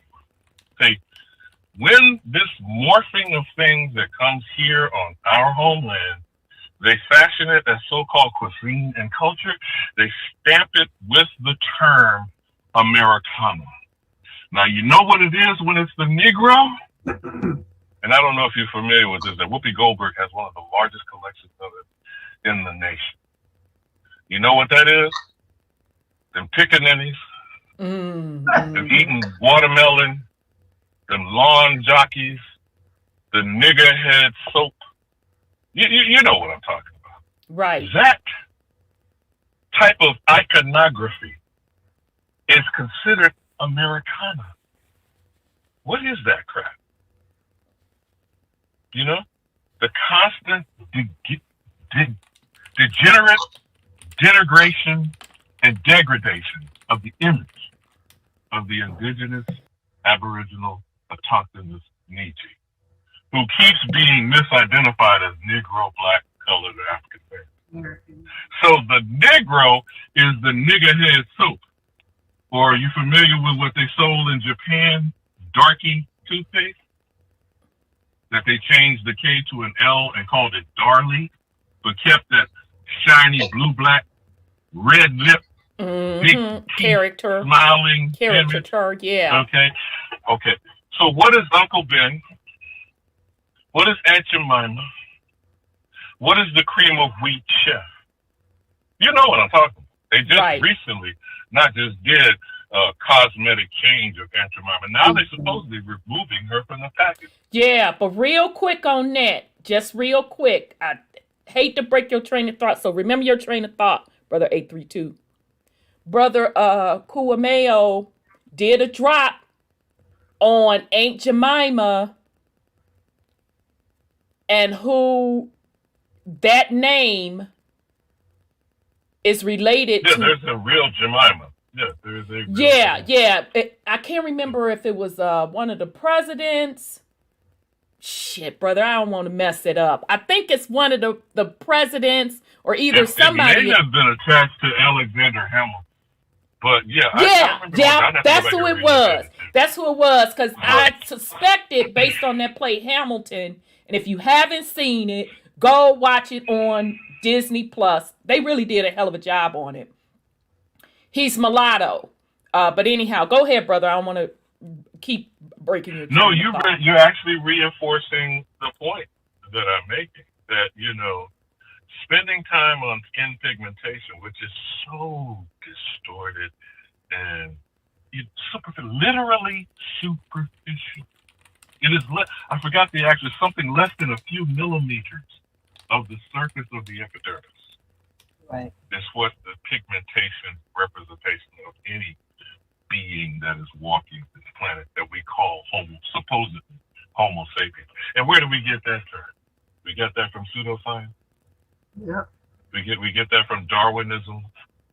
Yeah. We get now. Is it evolving? It's evolving when you go from a lower to a higher thing, isn't that what you call evolving?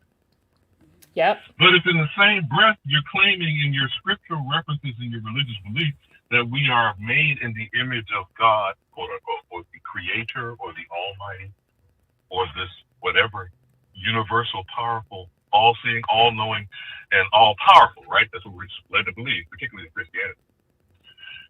So how do you evolve past perfection, brother?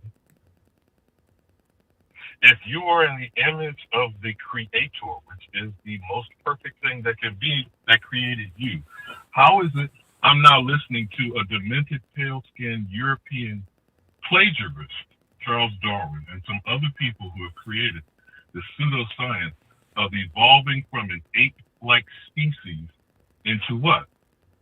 Neanderthal? Cro-Magnon man? Cave dwellers that crawled up off of all fours? Now again, I'm not being, denigrating or specious. I am just repeating what we have been taught, correct? It has nothing to do with me. I don't know about you, but to me personally, it has nothing to do with me. But I'm saying we're being bombarded with such notions, and we're trying desperately to put ourselves in proximity to this belief system. Okay? Right.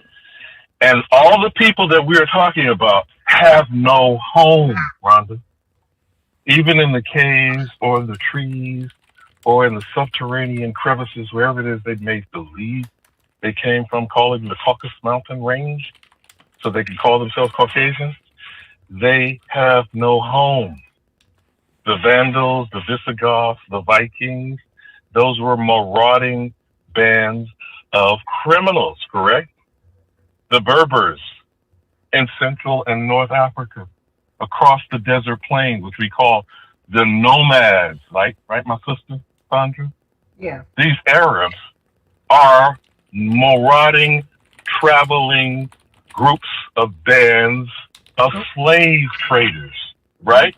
I mean, I'm just repeating their mythology, their story. The so-called Native Americans. Who are the Plains Indians, Rhonda? Are they nomadic, teepee, hut wearing, building, tramp campsite wandering. Now, supposedly they have at least more claim to be here as a squatter or settler, but they only have that in, what do you call that, seniority?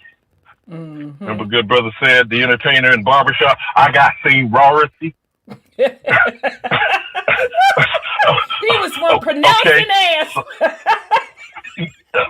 Okay, so I just pointed out 3 examples of people who are supposedly of paler skin pigmentation, who their entire origin story is, I'm without a home. Right. Right? And you gonna come in my house, on my block, in my hood, piss on my head trying to tell me it's raining. Right. Take advantage of my hospitality. Tell the lie called the first Thanksgiving. Was that the Lenape, the Pequot, or who is she among the mist? Is she still with us? Who was that saved the compact, the Puritans and the Mayflower vagabonds in 1620? By 1621, they were supposedly, again, according to them, near death. And we raised them back from the dead, a la Lazarus. And what's the thanks that we get to this very day? You lie about the actual affair itself in the event. When you got healthy and stronger, you then released a bioweapon through blankets and smallpox. Right? And now you then, I'm sorry, go ahead. Try to do it again. Try to do it. Yeah, you're talking about, what did you call it, sister? The coochies, the heebie-jeebies? The hoochie coochie. The cooties? The hoochie coochie. Yeah, the hoochie cooties, the yeah, cooties. That's it, the hoochie coochie. Yeah. Okay, so there is nothing new, according to Solomon in Scripture. There is nothing new under the sun, right? They will be, whether it was Maya Angelou, whether it was Toni Morrison, whoever we attribute it to, hell, we could say it was Queen Esther in the Old Testament. When somebody tells you who they are, what? You got to believe them. Believe them. Yep. But we are so desperate to, I don't know, what is the accurate thing to say? We are trying to, in the manner that they project, as you notice, all things being played out now with the QAnon conspiracy, the Paul, the deep state, all the stuff that they go around talking about, right? Right. We're not included in that conversation, right? No. All right. So then who are they talking about? Are they talking about other so-called white Caucasians? Honey, just the evil ones, right? Right. Just the evil ones, right? Because they're not, right. Okay. So the evil creation of white superiority, there is a good and a bad version of it, right? Yeah, that's according to them. Yeah. So when I'm listening to my good sister, she hates for me to say this too, but I'm gonna say it in front of all of them. My resident real estate expert, she who walks among the myths. Mm-hmm. She knows her because shit. She is, whether she embraces it or takes it to her heart or not, I am going to bestow upon her what she has earned. We are in a Melba Hess, okay? And we are displaced by fraud, larceny, chicanery, and they used to say it back in the day, pencil whip, right? So anything based on paperwork, I know I keep repeating myself, I'm just saying it, but the United States Constitution, a good Queen Mother said to me that the preamble, the trust that my good sister was trying to look for out of Reno, sitting there on that ancient land, that the Arapaho, the Navajo, and you are still a hoe, was out there claiming you still a that hoe. they hold authority on. Melanated people go make up some stuff. Go ahead, brother. The actual now current Secretary of the Interior, Deb Havlin, who pronounced herself a 35th generation New Mexican. Yeah, she did. Okay. That when these people do what they do, say what they say, please keep on. Because all of this paperwork is condemning them. We're not involved. Please, just if we could stop just for a moment and understand that fact. We created none of it. Right. It was used to steal. It does not matter whether we agree or disagree. That's not the issue. I've said this all along. I'm not telling people to give credence to paperwork. The United States Organic or otherwise corporate constitution does not grant you rights. It has stated what rights are being. Oh, shit. Wait a minute. I'm sorry you jumped. Damn it. Where'd you go? All right. Sorry, brother. You got muted by mistake. God doggone it. Unmute yourself. Okay, there you go. Can you hear me? Yeah, sorry about that. I was unmuting Sean and it jumped and I muted you by mistake. I'm sorry. Go ahead. Oh, no. The only point that I was making was the paperwork is never the issue, never will be the issue. It is the record of their crimes. When I say what I say about paperwork, it is not for you to embrace it. It ain't yours. We didn't create none of this shit. We created it. Arguably, we may have created all people. That's what they like. Notice how they're trying to say this out of Africa myth, that all the people came from Africa now. They came from Lucy. They came from, the base of the Nile, blah, blah, blah, whatever. Okay, fine. All of Inky Binky's babies. Is that what you say you call them? All of these goddamn hybrids, whomever, troglodyte, human. In the scripture, it says man and mankind, right? This is not in the scripture. So all of these kinds of man, woman, child, etc., they're kinds of that kind of look like us and have those interchangeable parts, so we can fornicate, populate, copulate, etc., that don't make it so. There is one origin, one original. The company was created, the name became synonymous. It's called Xerox. What is synonymous about the phrase Xerox? Copy of something, correct? So it became a trademark, but there is only one original, right? Well. I don't care how many copies there are. Now, in making a copy, you're making that on paper, right? Yep. Okay. So all paperwork is a copy of the original factual existence that proves they are trying to steal the original. That's all it does. When we're talking about the family story, I'll wrap up with this. Genealogy. We've talked about this before, too.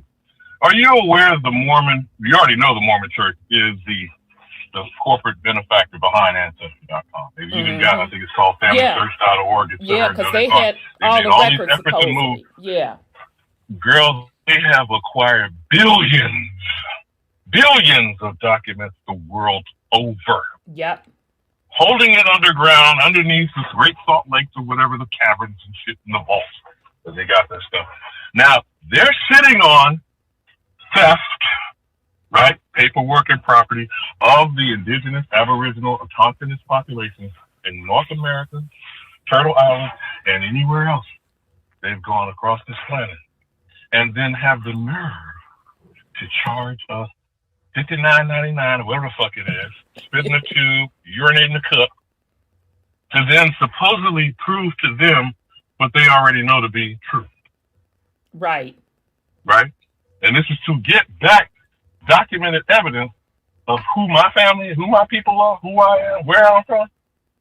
And then they have the nerve to play games with DNA, which unless you're digging up the actual damn great-grandparents and the bodies out of the ground, there is no genetic proof past 2 to 3 generations at all. Girl, they got this white bastard on the internet now saying he can go 50 generations back. Have you seen that? Based on what? Ad nonsense and euchre. I'm just pointing out to you how they keep running with this game once they sold this narrative. Right. So it doesn't matter where we are, how ignorant we are, how enlightened we are, or how aware we are. It does not matter, because at the end of the day, all of this shit is stacking up the paper trail of their crime. Yeah.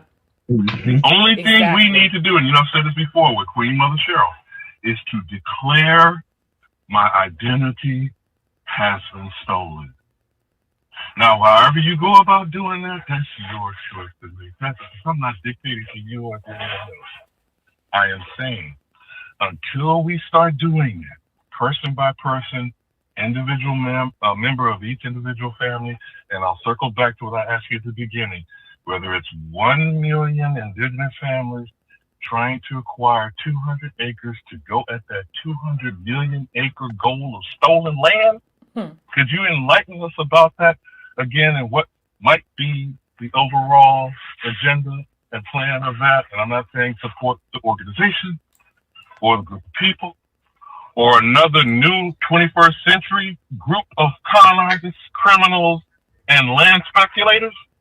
I'm just saying it could possibly be used to trigger a self-awareness that can then grow like a positive cancer, not all of this evil, cancerous white supremacy. Because you know, whoever you are out there, however you decide to call yourself, align yourself, and no matter what shade of color you have, from, what is it, that light, bright, damn near white, that mocha chocolate cocoa latte, to that mahogany black, to the blue black, blacker than black, triple black, because they all infected with the same psychotic thought process and psychological makeup.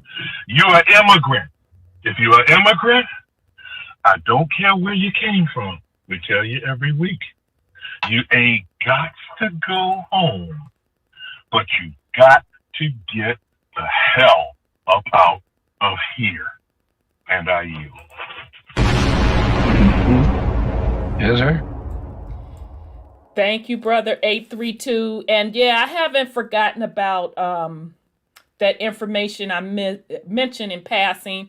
I just have to look the stuff up and do a little bit more due diligence. Because, again, I don't give out shit that I don't feel comfortable with.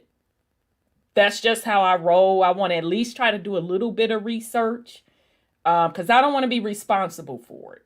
That's just how I roll. So I haven't forgotten about it. I just haven't had a chance to look into it. So if I look into it and if it's shady, they ain't providing something of substance, I'm not mentioning it. Sorry, not gonna mention it.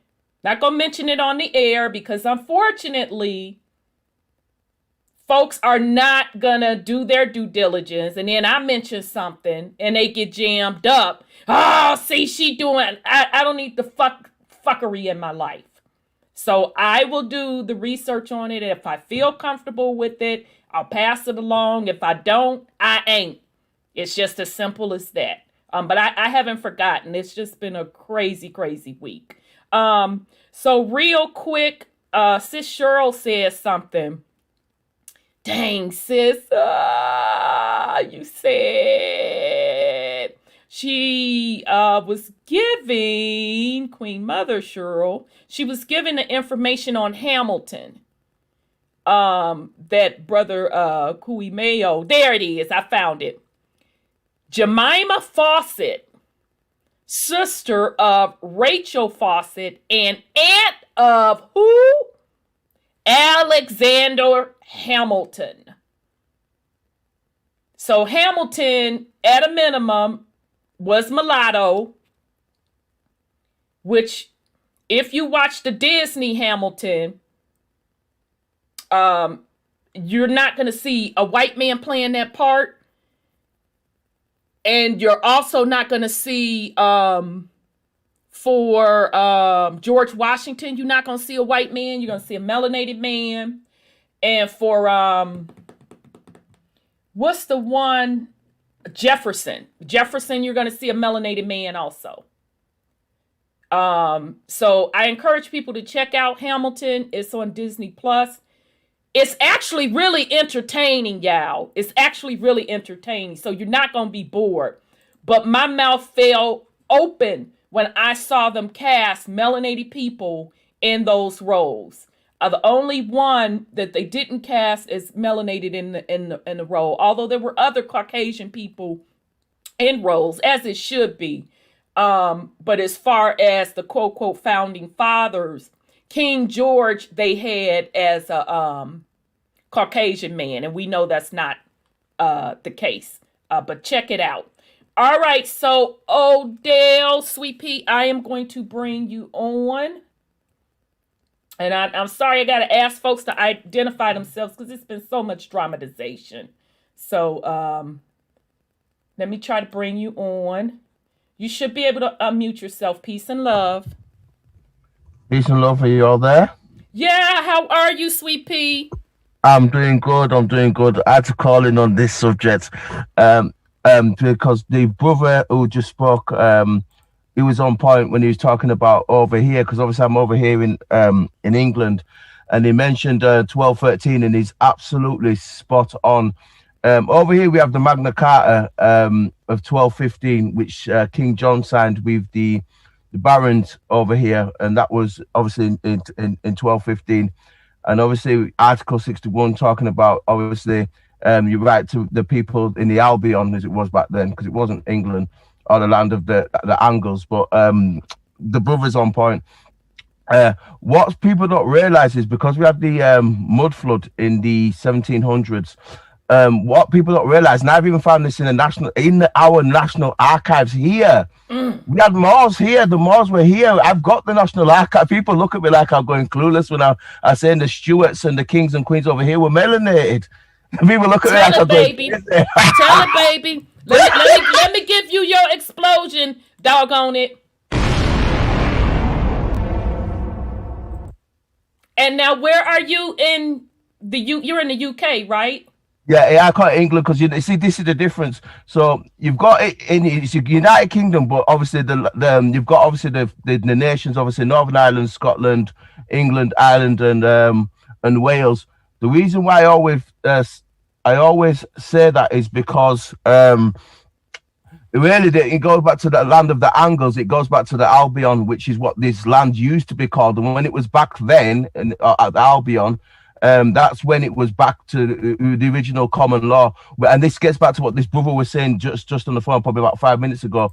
He's talking about land, and the brother spot on. Back then, people had what's called laudial title to their land. They didn't have freehold. They didn't have freehold and leasehold, which is under what's called bona vacantia, which is what the Menes Hair Jesuit Khazarian banks, the cult have set up, exactly. which is what you lot have got now over there, because over here, when they stole the laudial titles to land here, and they created the what's called the Sesticare V Act of 1666. And this is where the book White Cargo comes into it, because the first Slavics or Slavs were the people over here. We weren't slaves back then. We weren't slaves. There's people over here that were slaves, and then they got transported over there. And that's how the people over here came over to what caused all the problems they've got over there. And that's because the deists who helped, which is what this guy was just referring to, when the you've got the original presidents before 1776.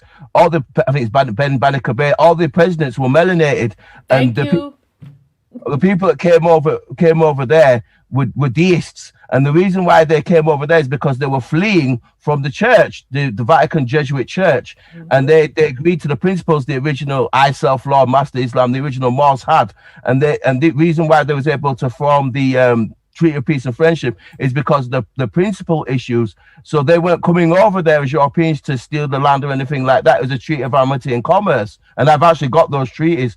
And they agreed to stay on the land, but as long as they weren't obviously being enemy combatants. But all that got changed after that because of what happened mentally with us, I feel, with this mud flood that happened in the 1700s. Because if you look at the the fairs I had over here in this country where I'm in, Crystal Palace, they were showing all our ancient technology. Most of the stuff that's on the ley lines we used to run, the old Moorish star forts, all our stuff was run on the in tune with the earth. It was all natural, so we used to run all the railroads. Half the stuff that these are using now, it's all our stuff. Even all the churches, if you look at, there was originally centers for where we used to put the copper wiring in there, and there was all healing centers and stuff like that was used for the original purposes. They weren't used for what the used for today. So all the Tatarian buildings, all the Phoenician buildings, all those buildings, that's all our stuff. All the old cities and all over the world, you can see all the buildings. It's all our stuff. It's not, none of it's even theirs. It's all stuff that we built.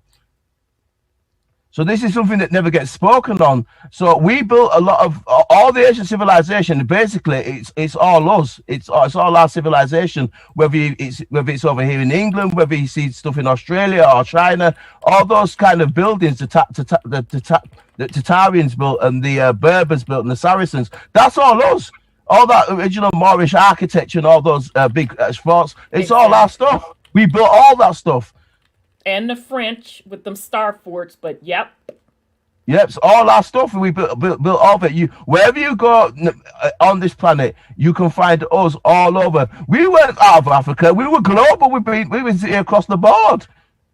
We've been here across the board from the get-go. The sisters were the first one to bring the males through the stargates, but we were here back from time of I'm talking billions of years ago when we got here. Like, we were the first ones down. This is before the electric was, before the third seeding. Originally, when we were the first ones down here, there were no Caucasians. It was originally us first down here when we had the original first seedings. It's only when we got after the third seedings during the electric wars, when we started to get more different forms of life forms that came here. We was originally here by ourselves in the first place billions of years ago, a long time ago. So we've been here for a long time. It's just because of this mental mud flood we had in the 1700s that we've been infiltrated and we're having the problems we're having today. And even on that front, we're still waking back up into what's going on anyway. So no matter what they're doing, it's failing anyway during this Advent of Aquarius period.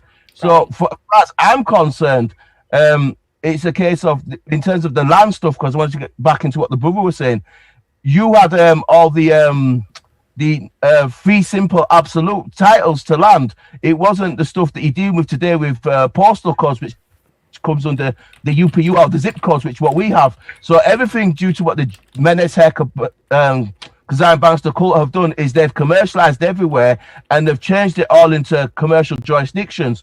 So the original land titles, that's what the Vatican spent all the time stealing. This is what Joe Ali knew about when he claimed back everybody's estates back through the Temple of America. That's what he knew about. He knew all the original lordal titles, fee simple absolute titles, our people already had. But what the Vatican have done is they've took those titles when Edgar Hoover shut down the temple, and again that's how they created the Lateran Treaty. And so what the Vatican have been doing is they've been going around taking all the original titles and then handing out these other titles which are fraudulent ones under the feudalism stuff. So that's what's really been going on. We're fighting over paperwork, like the brother said. There's nothing to do with us, claiming all these jurisdictions that not having anything to do with us in the first place, just like the brother said. Indeed, Brother Odell. Well, I'm so glad that you came. Let me give you your bomb. I'm glad that you were able to come in and especially put that perspective from Europe in on it. So I appreciate you. So I'll try to remember next time. I may still ask you to identify yourself because we had a bunch of trolls in that was taking other people's identity and cutting up. You're going to get that because you're telling the truth, you see, because people, they don't want people to be aware of what's really going on now with this this energy, this divine feminine energy that's coming in this Advent of Aquarius. This is why I try to vaccinate everybody. They're trying to stop this natural higher heaven consciousness that's coming in right now. That's what they're scared of, which is what it's going to hit us the most, the melanated people, and that's what they're scared of. They're scared of us being working back up to who we really are, and they'll be challenging this whole construct that's going to have this whole Piscean construct that's going to have to be torn to shreds that they've created, that's going to be removed, period. Indeed. Well, thank you so much, brother. I truly appreciate you joining us, and drop in again and put something on it. Oh yeah, I'm gonna have to bring some of the Moorish seals and stuff, because over here there's so much information that's actually it's all our stuff, and although some of it's hidden, you can still see some of it in the public if people are prepared to look at this. But we were all over the world, man. We was all over Europe, Asia, Africa, you name it. We was all over the place. You just realize who we are again as a people across the board, and then we don't have to jump into all these false narratives that they keep trying to put on as indigenous people to this universe. Indeed, brother. Well, thank you so much, and peace and love, brother. Peace. Wholeness and power. All right, that's our UK brother. I hadn't heard from him in a while, so I'm like, all right, identify yourself. A shame we got to do that. So good hearing his voice. Okay, all right, y'all. So, all right, so now they're telling us we're buffering. Oh, yeah, really now? Let me make sure. I find that interesting. We're buffering. Okay. Straight. Yeah, I'll shut some stuff down. Yeah. Now the Galactics are even talking about the war is already won. We've been saying that this shit is over. Yep. But our people don't seem to want to let it go. They keep holding on to it. They keep trying to breathe life into this bullshit. They taking every piece of bait that they dangle out there in order to keep them in their emotions and keep them distracted from self. And yes, we've already come to the universal understanding that it was all melanated people here at one point in time. But it's also been made abundantly clear that there was fuckery during that time too. Yeah, it was. Yeah, for sure. So, complexion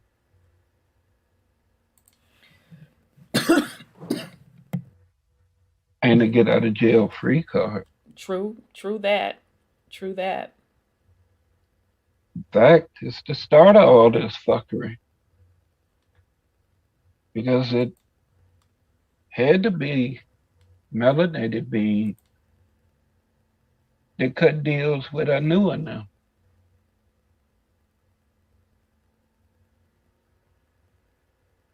Yep. So traders amongst us go back over 450,000 years.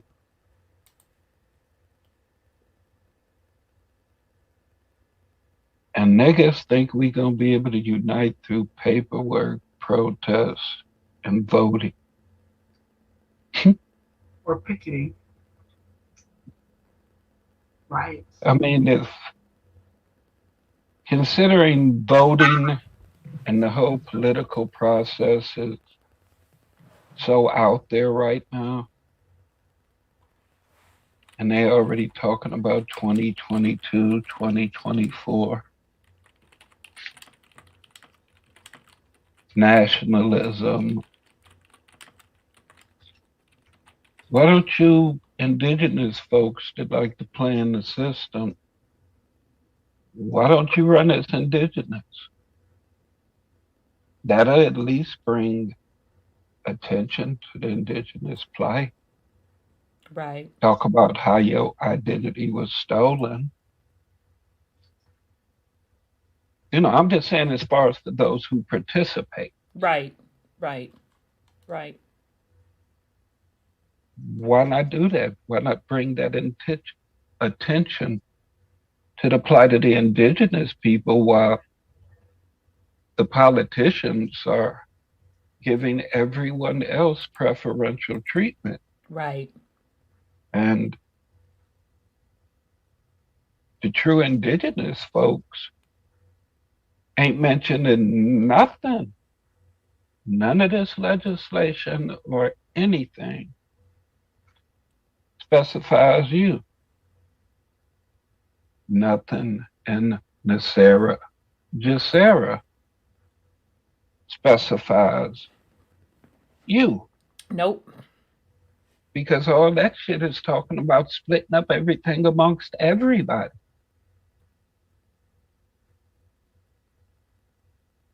That means all the people that don't belong here. I mean, they are right from the concept that everything belongs to everybody that's indigenous. But y'all even want to include everybody in this. They keep saying it's by consent. It even says that in that Constitution some of y'all love. The fake one and the quote unquote organic. But I don't know. It's up to y'all what y'all want to do. Absolutely. It's truly your choice. Do you keep it pushing? It's just that simple.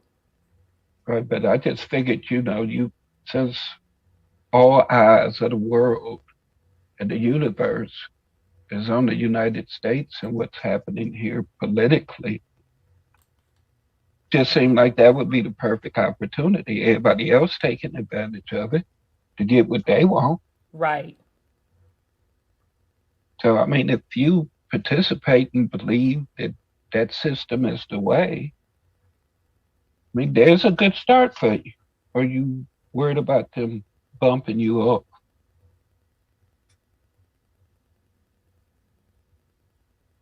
But I thought you were supposed to have been proud of who you are. Thought you wasn't scared of nothing. Thought you was the big chief.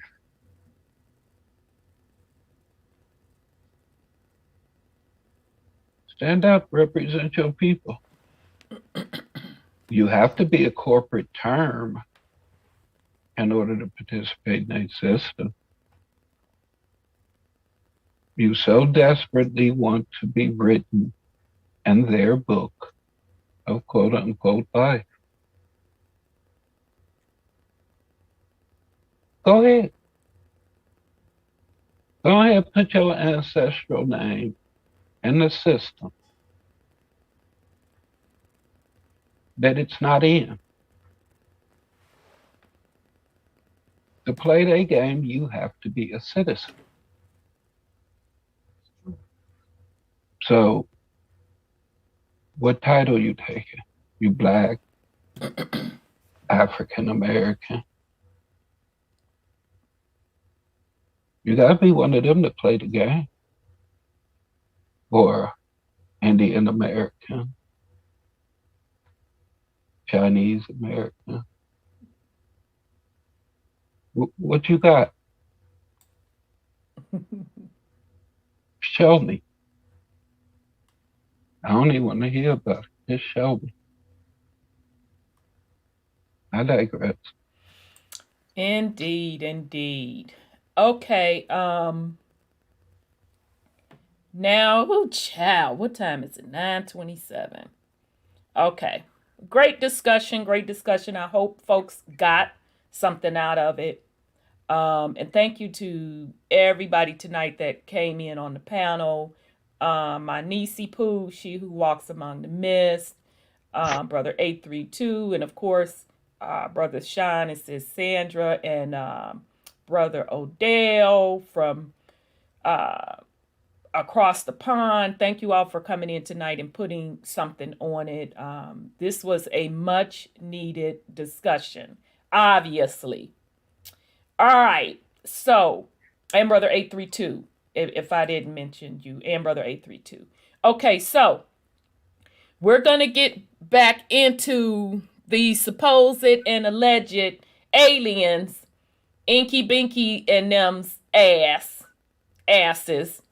So, Brother Odell, I don't know if you tuned in last week or if you caught up, but we actually left off on the ley lines. So let me oh, okay, don't start with me. Document. All right, so let me get ready to bring that up. Oh, okay, good. The stream cleared up, child, because it was clowning for no so-and-so reason. All right, family. So let me get ready. We're about to bring up Terra Papers. And again, shout out to Sis Tressie for sending me this. I so appreciate it. Isn't there a part 2? Terra Papers? Yeah. Go look at it, because when I went, and I could be overlooking it, it seemed like they had chopped up the same book. Oh, okay. Yeah, because it looked like it still had the same amount of pages. Oh, okay. Yeah, so all right. Let me get, I always confuse those. It's not window capture for this one. It is display capture. All right. So here's Terra Papers PDF. You can't even get this little book in print no more. I've been looking for it for years. By Robert Morning Sky. So let me see. We left off on page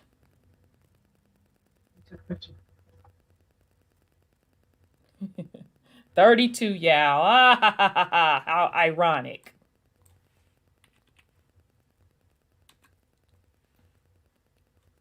Okay, I'm good. PDF person.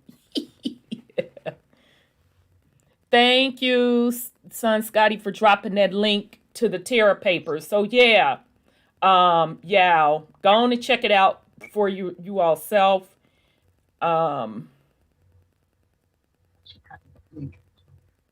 Okay, yep, this is where we left off. So we're gonna back up one paragraph to refresh our little memory. All right. And so they began. Prince E.A., which is Inky, and his volunteer crew, the Anunnaki. The chosen site for the initial compound had lots of water and fertile soil, right? So just to refresh you all's memory, this was after the Galactic War that happened, that Tiamat, which is Mama Earth, was injured. So this is them setting out to repair her. All right. Now, other places, and I cannot think of which book that was in.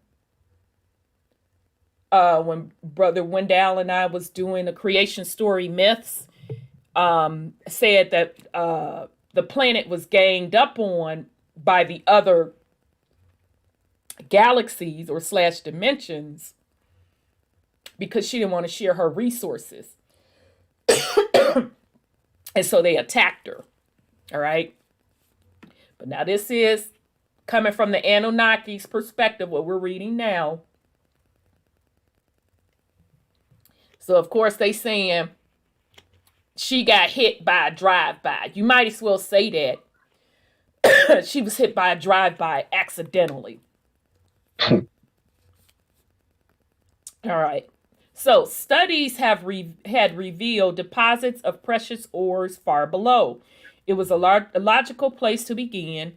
Each of the members of the prince's crew had been chosen because of his or her special skills or abilities. Each one had been assigned the rank of Lord, or I say Lord. So remember we talked about this last week, and I continues to point this out. Folks that are really into biblical texts or any of those religious texts, even the Quran, and shout out to Brother Christopher. He be giving me gems on the Quran, because you should enter and understand that Lord, God, those are titles. So when they're mentioning these things in those texts, who are they really referring to? All right. So each one had been assigned the rank of Lord. I say Lord. Each had been granted. Didn't we just spend 2.5 hours talking about property and folks being granted property? Mm-hmm. Didn't we just open the motherfucking show about this? Child. Had been assigned the rank of Lord. Each had been granted an assigned amount of property in Eridu, and each was given a fair share of future monetary returns from the new colonies.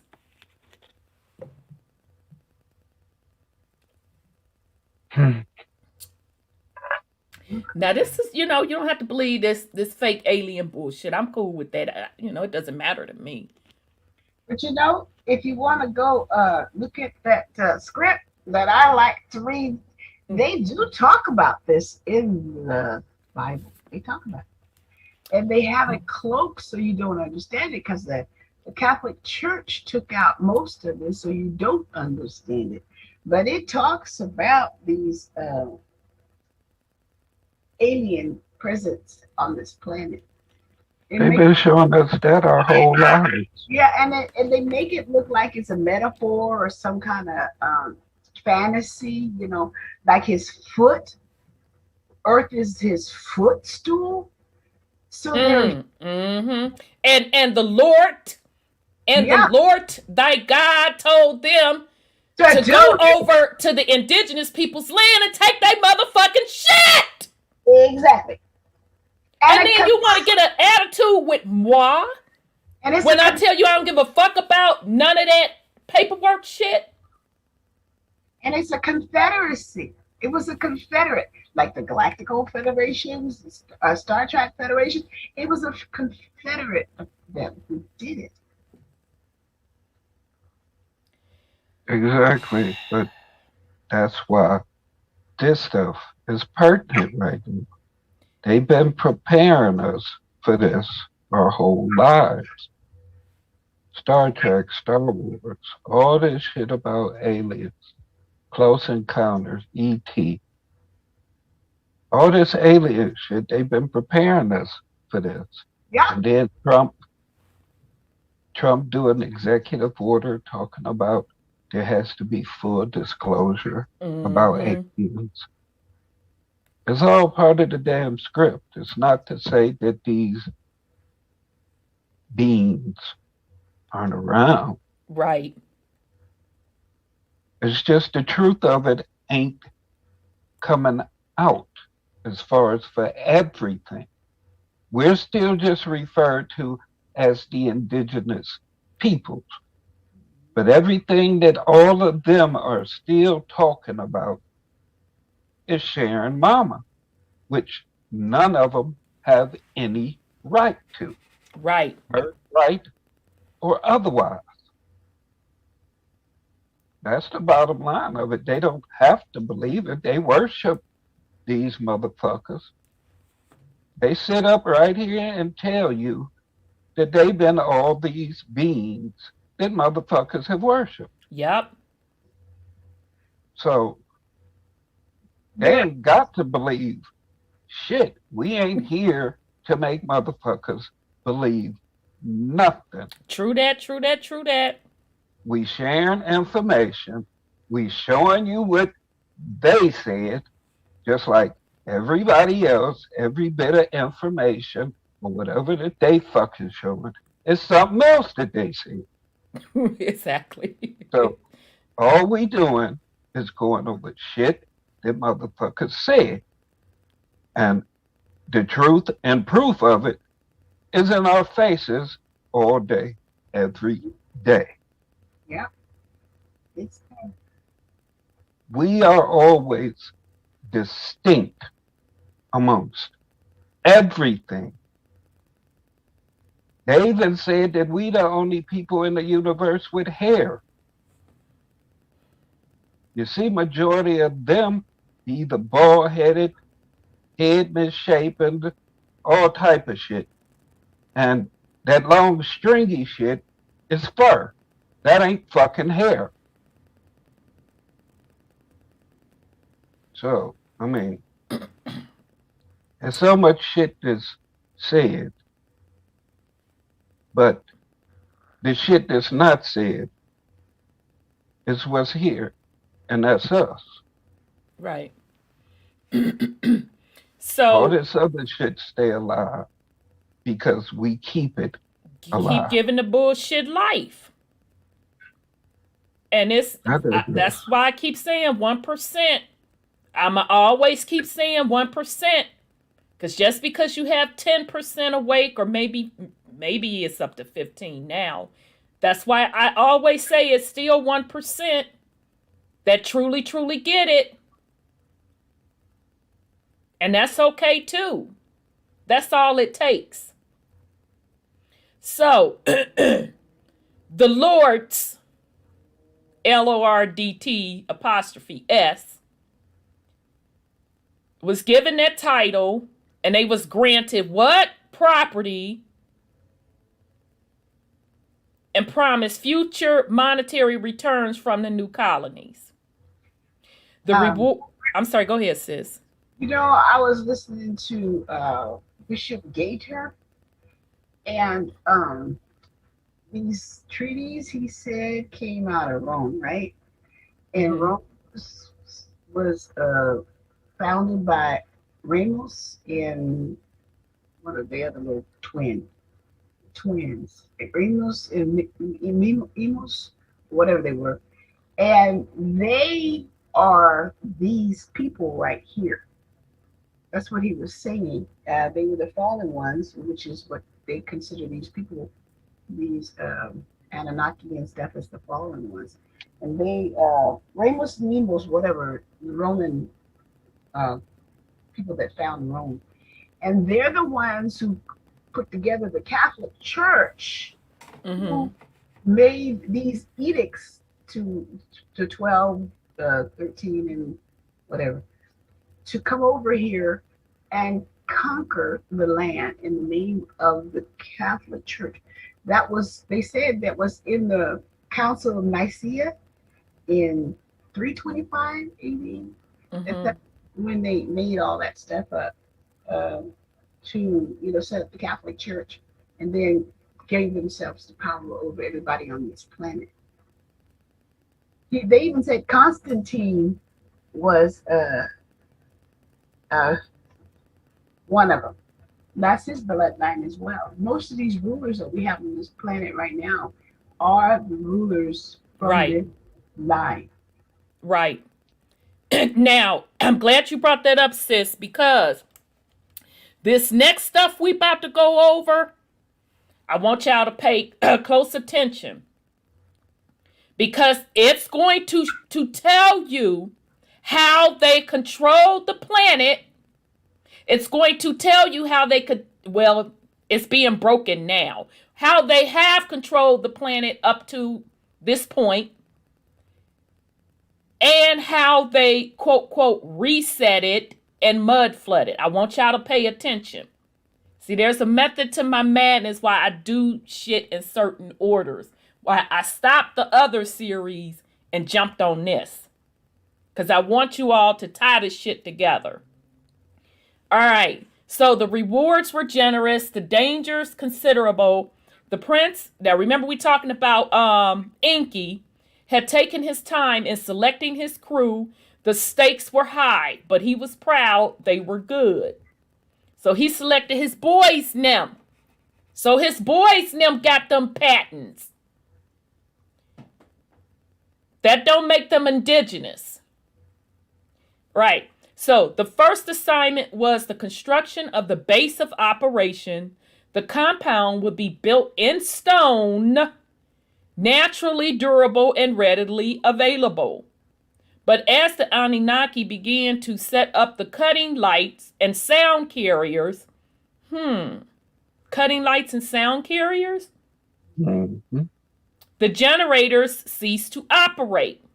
I want y'all to pay close attention to these next couple of little sentences. Can I ask you what page number you have at the bottom of your page? Because the computer gave me another number. Oh, it's not. Oh, wait, let me go back up. 28. Okay, I remember. Okay, cool beans. All right. The natural energy grid lines of energy common to all worlds Oh,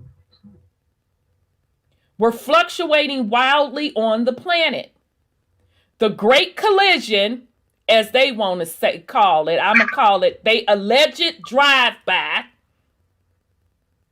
that Momma Terra got caught in the crossfire. The event, which had created the world they stood on, had caused the inner core to become unstable, thus causing a constant wavering of the energy lines. To produce a stable supply of power, Prince EA, which is Inky, because Inky is a title, located a point where 6 energy lines naturally intersected. Now, I'm finna sip my water to the motherfucking side.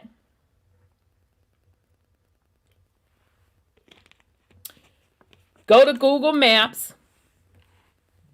Pull up any major city. You can even pull up small cities, desert areas. You're going to see all across the world, anywhere in the world, you're going to see those grid lines. Let me restate that. You're going to see where they laid stake in sacred geometry shapes to harness the ley lines or energy lines.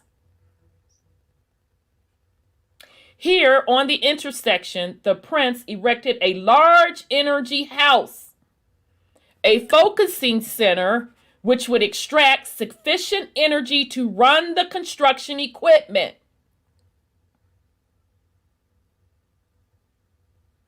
Power crystals, specifically grown for just such a purpose, were placed in the energy chambers. Now, shout out to the mud flood community, because had it not been for their little research, the shit ties in to this quote, quote, alien story. Because that mud flood community, they brought the motherfucking receipts. what do you think about our crystal trees? They have power crystals. Do you think they planted those trees? Could be naturally. Yeah. The point of the matter is they knew how to harness the energy of the natural ley lines. Yeah. So when the mud flood community talks about, and not talk, shout out to them, they bring the receipts. They show you to lay out the grids of the star forts. They show you the, like the brother Odell was just saying about the churches, them old ass churches from the 1800s with them huge ass organs in them. They weren't really churches. They were energy centers. Same with some of the mini mansions from the 1800s with the copper on top of them. And some of them had organs in it too, also. That's this technology. It's the same shit.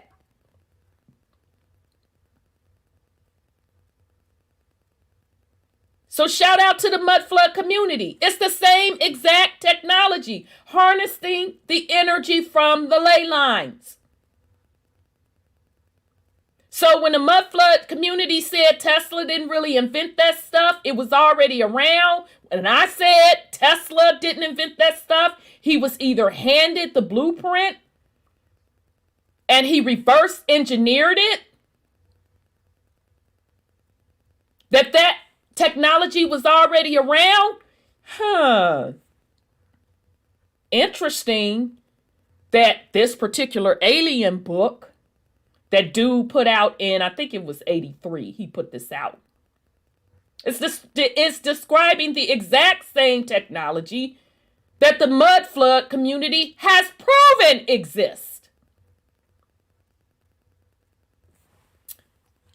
The energy house would also hold the reanimation center within its walls. Fatally injured technicians must be taken care of immediately.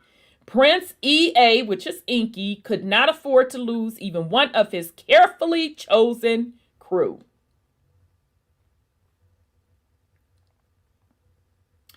Okay, and because the irregularly pulsating energy lines made Starship instruments unreliable, the energy house was built with 4 highly reflective triangular sides that allowed an aerial orientation for pilots high above. So we left off right there saying that sounded like a pyramid to us.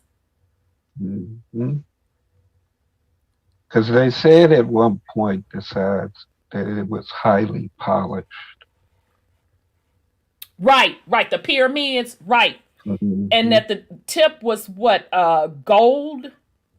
And gold is a conductor of energy. Slowly, the power problems began to be resolved. Okay, so before I move into the rest of this, let's just be clear. Let's just motherfucking recap this. How they were controlling the planet is through the ley lines. How they reset the planet and do the mud floods is through the ley line. How the mud floods work, and again, shout out to the mud flood community because they bring the receipts. Got mad respect for them. They bring the receipts through the architecture. How mud floods occur is through sound. They pulsate a sound, a certain frequency tone, and it turns to mud. That is possible. Go on YouTube. People provided the receipts. Shout out again to the mud flood community. They didn't just tell us, they showed us demonstration of folks hitting the ground with a certain high-pitched frequency, a certain tone, and that shit turns to mud.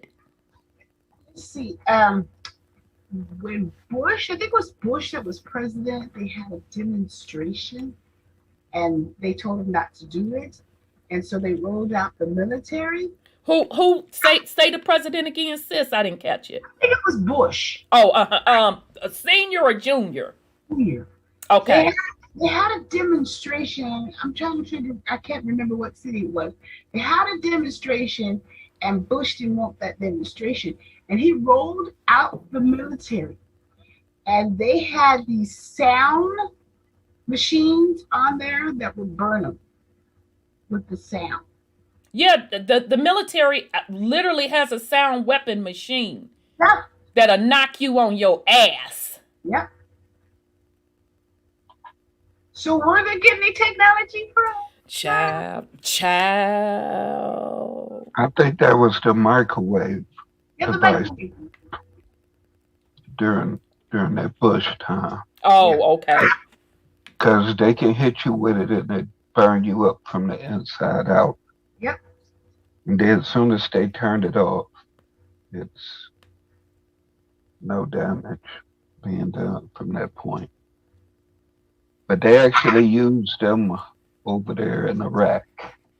Oh, Over in okay. I Desert knew it was a Storm. military weapon because I'm Yep. picturing it in my mind how it looks like a tank, and on top of the tank is a motherfucking satellite dish. Like a Mhm.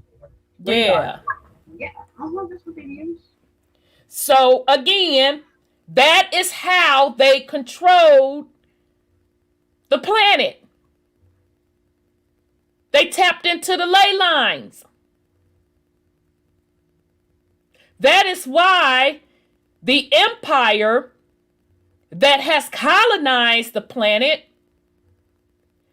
that's why their buildings and shit look the same as far as layout perspective and aesthetics.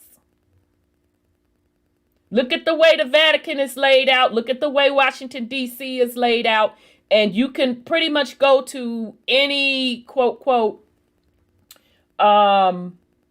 large nation and they got that same motherfucking layout. Osiris. Star forts were put right on the water in geometric shapes, 8-pointed, 6-pointed, to harness energy. Water is a major conductor of energy. All right. So, once they tapped into the ley lines, slowly the power problems began to resolve, but for much of the time, power anomalies made progress difficult in every aspect of the mining and construction of projects. Because remember, EA, Inky, gave his boys and them the title of Lord and gave them a cut. Didn't Kudo Mutro talked about the mining projects they were having in South Africa? Yes, ma'am. He did. And didn't he talk about his encounter with the Anunnaki? Uh-huh. Oh, okay then. All right, so field technicians were forced to perform unexpected physical labor to compensate for failed equipment. The Anunnaki were few. The Anunnaki were few. The laborers many. You got something? Ciao.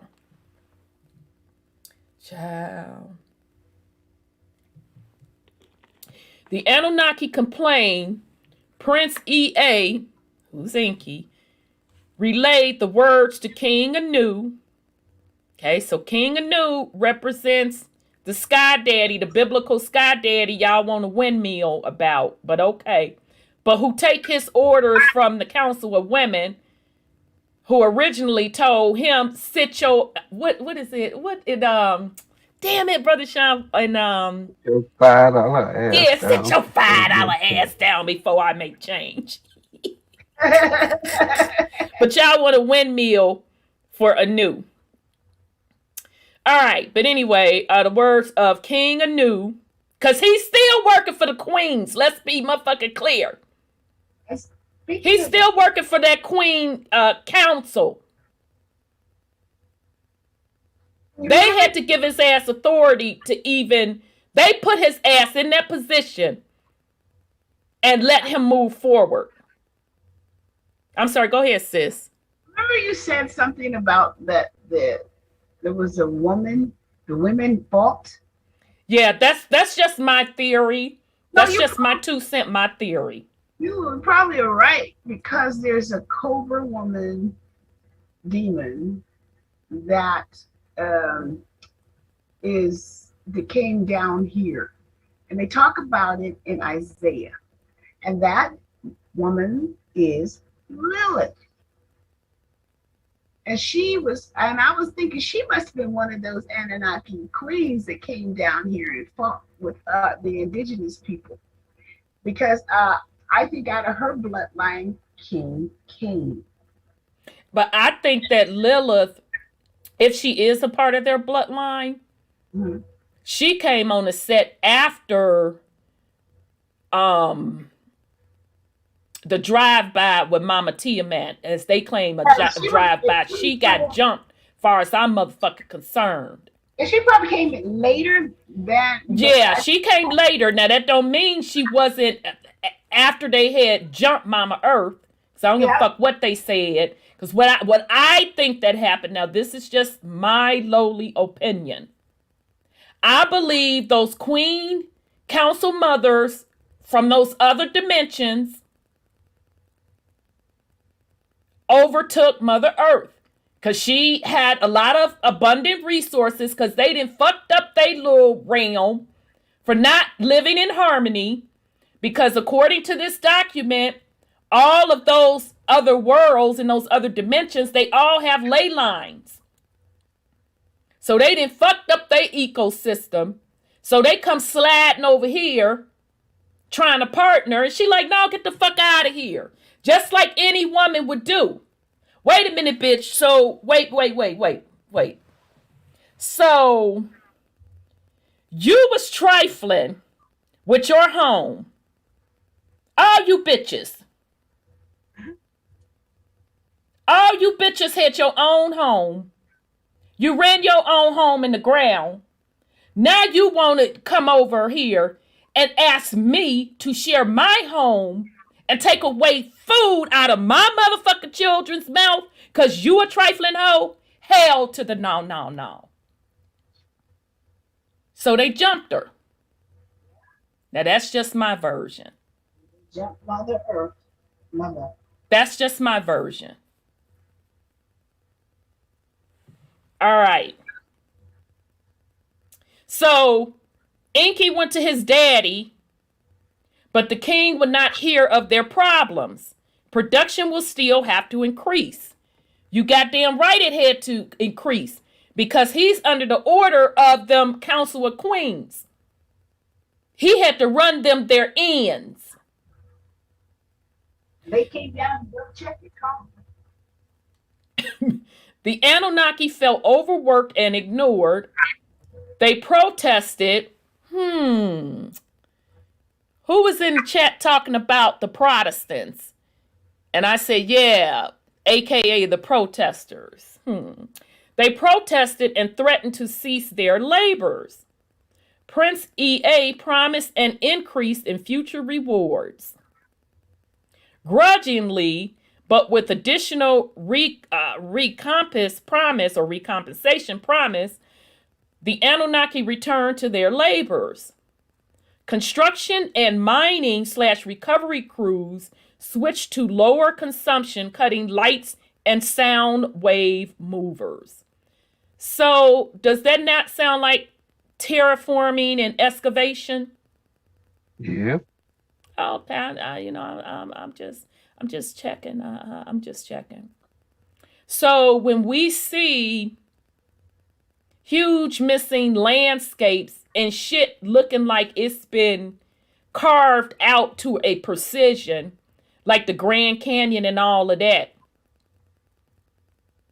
Mm-hmm. Oh, okay. Okay then. But lower consumption meant lower output. Production was slowed down, causing King Anu concern. To this end, Prince EA began the use of beasts of burden to assist the Anunnaki. Now, what was the beast of burden, y'all? Mm-hmm. Could that be them big ass excavation machines that we still see today, but theirs was more than likely more sophisticated?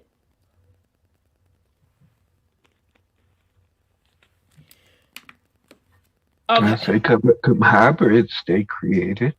Could be.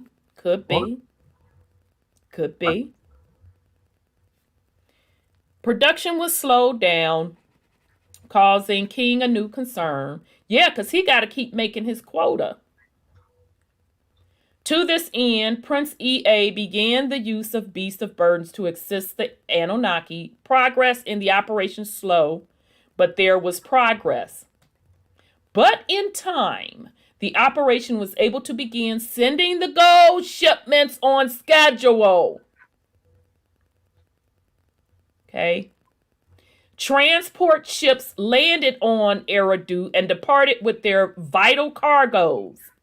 Gold was immediately sent back to Asar. Other precious ores were sent right to Barbaru and Targalu refineries. All right, so these represent other, they're saying, planets in our solar system. I wish they just would list what they call them now. Shit, I can't remember which is which. Even the tilting and erratic spinning of Cashapp began to show signs of life on its surface. Yeah, okay. Construction crews completed the stone structures of the compound, making the Eridu settlement look more like a city and not a mining camp. And in the center of the compound, a magnificent agricultural biological center was fast becoming the centerpiece of the stone city. The prince had done well. The great Anu was pleased. Prince EA's operation had allowed Anu to retain control of the Eridu solar system and keep his hold on the star lanes in the passageway. Let's stop.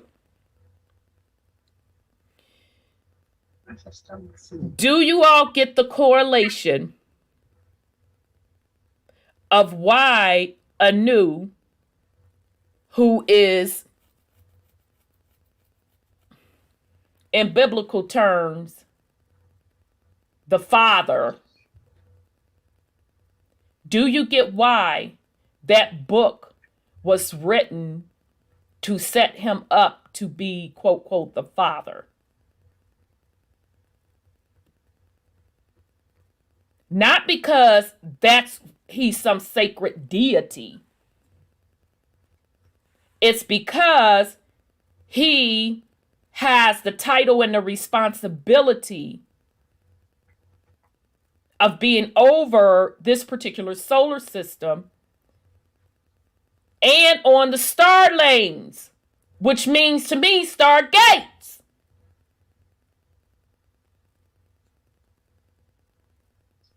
So when we talk about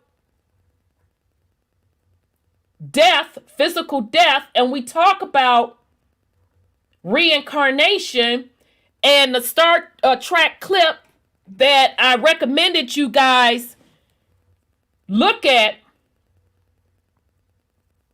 where the woman had passed away and she was trying to be tricked by a being to motherfucking reincarnate. That was Janeway. Huh? Captain Janeway. Okay, yeah. Okay, yeah, because y'all, I'm not Star Trek. So I don't know the little characters like that. You know, some of the stuff they have now, they call it, it's going to be called Odin. For, you know, the space stuff they're going to call it Odin. So they whatever, Zeus. Right. Zuzu. Yes. Zuzu, yeah. So now they're going to call it Odin for the stuff. And I'm like, are these the descendants of these people here? That's the military I'm talking about. Oh, okay. They're going to call it Odin. Mm. Remember that I told you that man said in the comments, I don't know what I was studying, he said Zeus is not dead. And he's going to come back and beat the gods. Oh, yeah, you did say that. You said, because when we was talking about Zuzu and Zeus. Mm-hmm. So now they call it the space arms of God and all that kind of stuff. They're going to call it Odin. Ciao. All right. So that's the connection of the Lord thy Father, aka Anu, being set up in that Bible as such. And that's when they talk about reincarnation and being tricked into reincarnation. Because if you watch that Star Trek clip, she was like, wait a minute, you're not my father. Because that being was going to try to act like they was one of her little relatives and say, come on, go with me over to the passageway, which was really tricking her back into reincarnation for the same fuck shit. And she said, wait a minute. First of all, you ain't who you say you are. Then second of all, you need my consent. So that's why, and shout out to Bobby Hemmett in the 90s, one of the YouTube videos I saw, he did a little lecture in the 90s, and he said, that's why when you transition from the physical, don't be fucking around with that light. Walk away from that motherfucker. All right. Because these fuckers are guarding the gateways. All right. Although now that's being overwritten. And Dilbert Blair, before he transitioned, he said that the reincarnation portal had been shut down. So shout out to Dr. Dilbert Blair. All right. So E.A. Enki has succeeded beyond the expectations of his father. His talents as a, what that word say? Genesis. What's the first book in that motherfucking Bible? Genesis. His talents as a Genesis master had been put to the test and had exceeded the task. Tiamat was reborn. So this Brother Sean remind me that the ancestors say. So when they say, let's make man in our own image,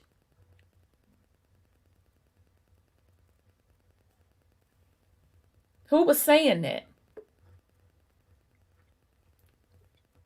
When they were saying in Genesis, let there be light, who was saying and doing that? One God. So what was actually created?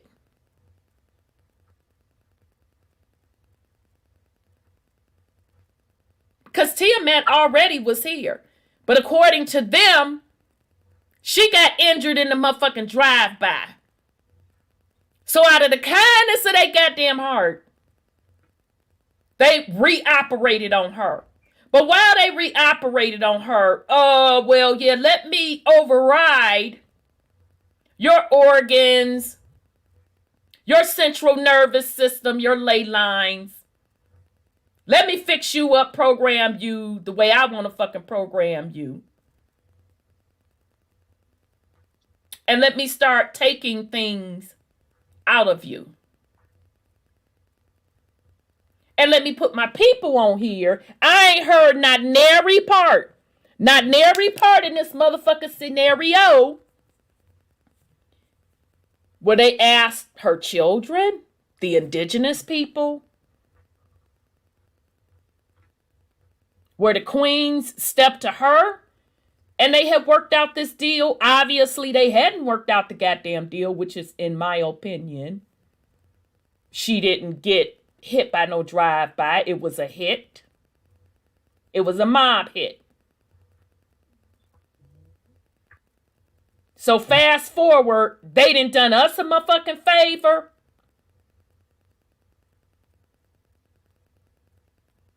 And now the Anunnaki are whose gods? Oh, okay then. King Anu immediately sent a dispatch. Old Eridu, God damn it. What did he call Eridu? Conquered place? Mm-hmm. Does that seem like somebody that was in motherfucking consent to you? Mm-mm. You see the difference in the names, the A and the E? Yeah, he renamed it. Yeah. Exactly. Damn, show did. Thank you, y'all. Eridu. Child, they can go on somewhere with it now. And Eridu. Child. So what's the next sentence? Eridu, the what place? Enslaved place. So these motherfuckers then came reprogrammed via the ley lines. Plus they had control over the stargates. I would say that's enslavement. Yeah. Yeah, that's what it is. That's why they call it chattel property. And the prison planet. Yeah. From Eridu comes the words for earth.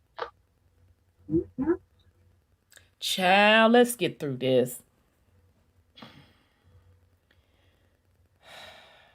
No one would ever doubt the power, the might, and the vengeance of the Asar king again.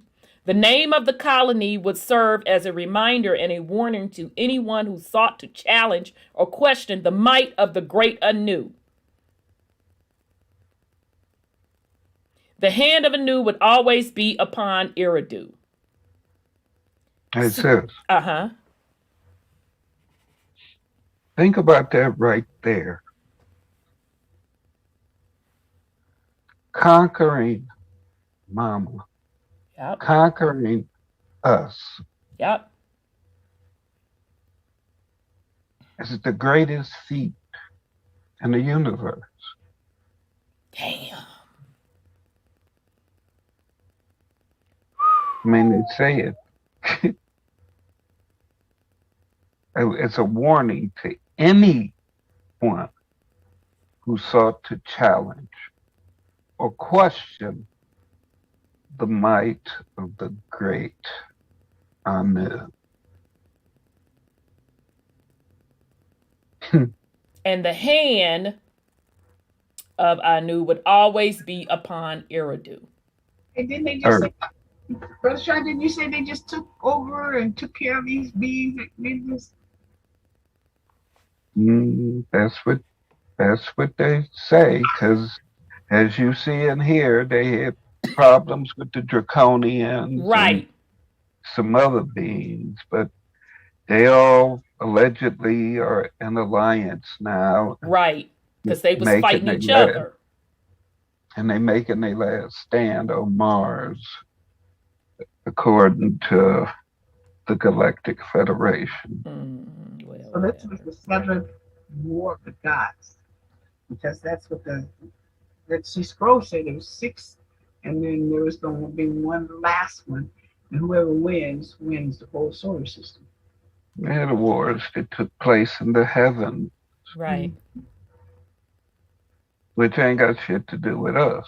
Right, thank you, because you must have read my frequency, because even all of this fuckery, what did that have to do with the indigenous people that was already here?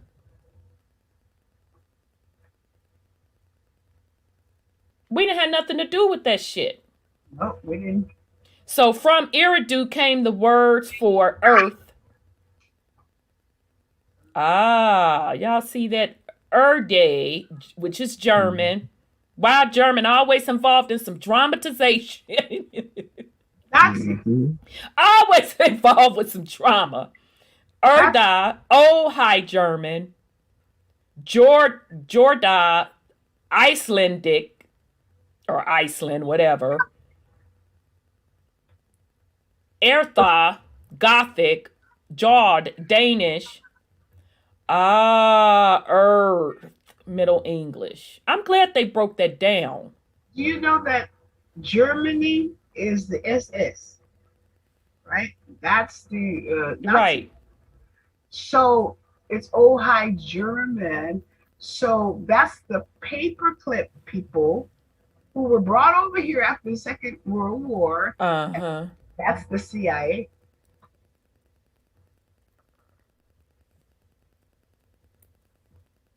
And that's NASA. That's all of them. Right. It's like I keep saying, that's why I keep bringing it up, and I hope it will eventually stick with people. And I'm not the only one saying it. I mean, you know, shout out to Brother Topcat. Shout out to Brother Cool Mayo. It's the same empire. Yeah. We keep proving it over and over and over again. And I'm just bringing in the alien concept to just show you a fucking pattern. Even if you don't believe in any of it. It's written in the same pattern. It's the same script. Prince EA was assigned the title of Enki, Lord of Eridu. Okay. So maybe Enki is the Lord, but I've heard people that's on that know both sides of the game, the Anunnaki game. I've heard people name Anu as the father and Enki as his son, Jesus, known as Jesus in the Bible. Right, Jesus. Okay. All right. But anyhow, Prince, okay, so he was given Lord of Eridu. The devastated world was a living place again. EA carefully manipulated the engine. See, I'm so glad sis got this book for us, because a lot of this, I guess I had forgotten, but it was still somewhere it was in my compartment somewhere up in my mind. And Brother Sean, you have said time and time again that some of these animals, some of these plants were not indigenous here. Brother Sean, do you remember that Star Trek stuff where they brought the whales from another place? Mm-hmm. Yeah, they say the dolphins where the dolphins supposed to be from? Sirius, right? Somewhere. The whales too. Ciao. EA Enki carefully manipulated and engineered animal and plant life forms that could endure the harsh environment and poisonous nitrogen air of the planet.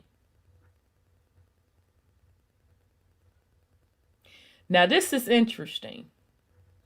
I know you know this, you're a gardener. What is the important element when you are planting stuff? One of the nutrients. Nitrogen is a main nutrient. Mm-hmm. Child, goddamn it, when I tell you, this stuff is a trip. Atmospheric conditioning units began to make the air breathable and warmer. Often laboring for many time periods, the prince gave little thought to rest. So again, with this atmospheric conditioning.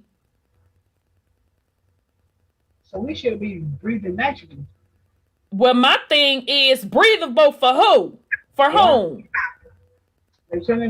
But considering he's saying breathable and warmer, you're probably talking about where it was frozen at. Exactly.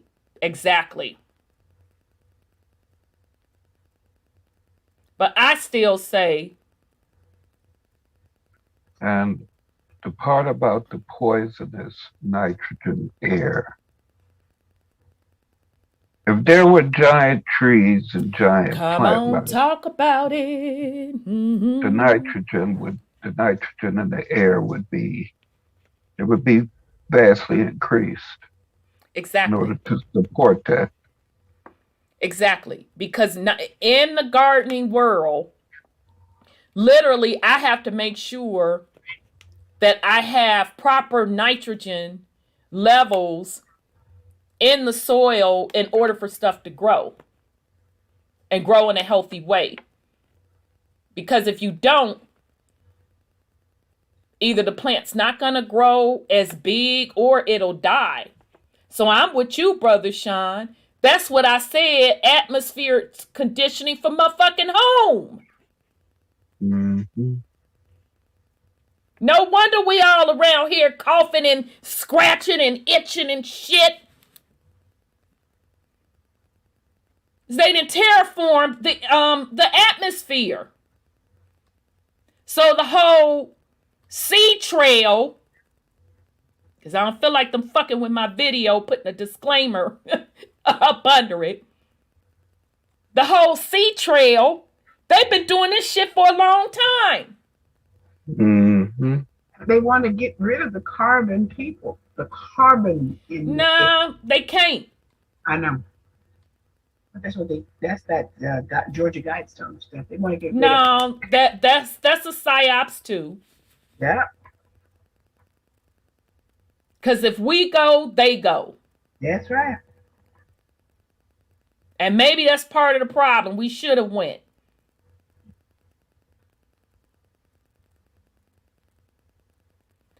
Often, laboring for many time periods, the prince gave little thought to rest. But the continuing efforts of Prince EA were not without their rewards. One of his ambitions, the establishment of a Center for Life Sciences, an agricultural/biological center, was actually achieved. An above-ground laboratory, the Life Center, produced and nurtured child.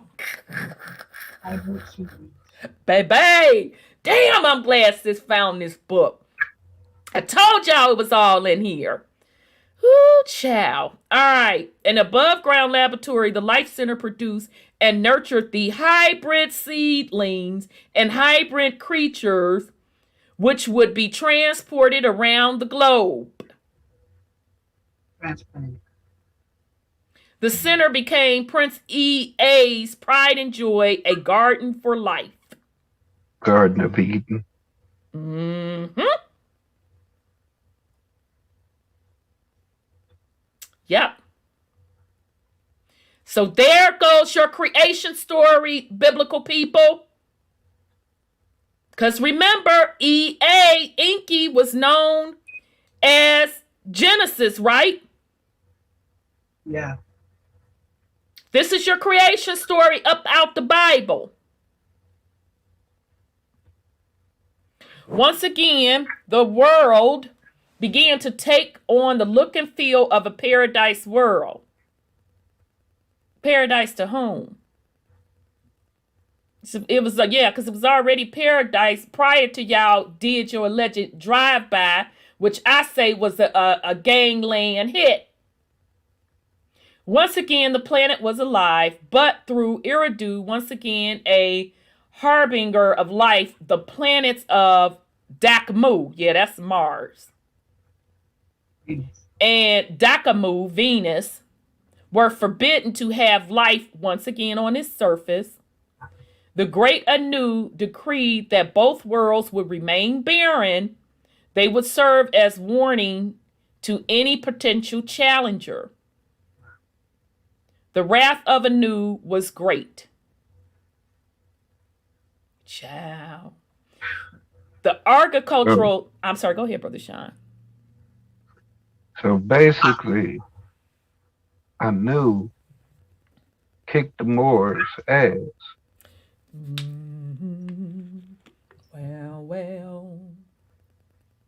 And you got how many of them paying homage to him? Anu, yep.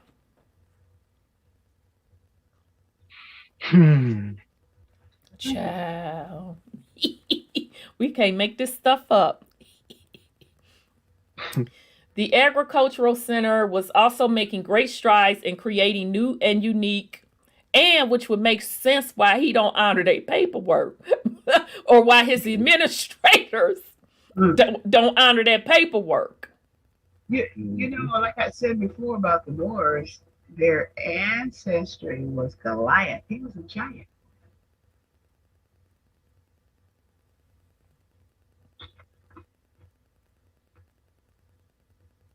Yes, Nuwa, you broke down the formula. Yep. For the fertilizer. Yep. I know, Sis Flame. He, you know what? He slipped the shit in so slyly. I be rolling. He ain't letting it slide.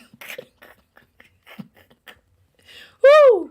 The Agricultural Center was also making great strides in creating new and unique life forms capable of surviving the atmosphere of Eridu.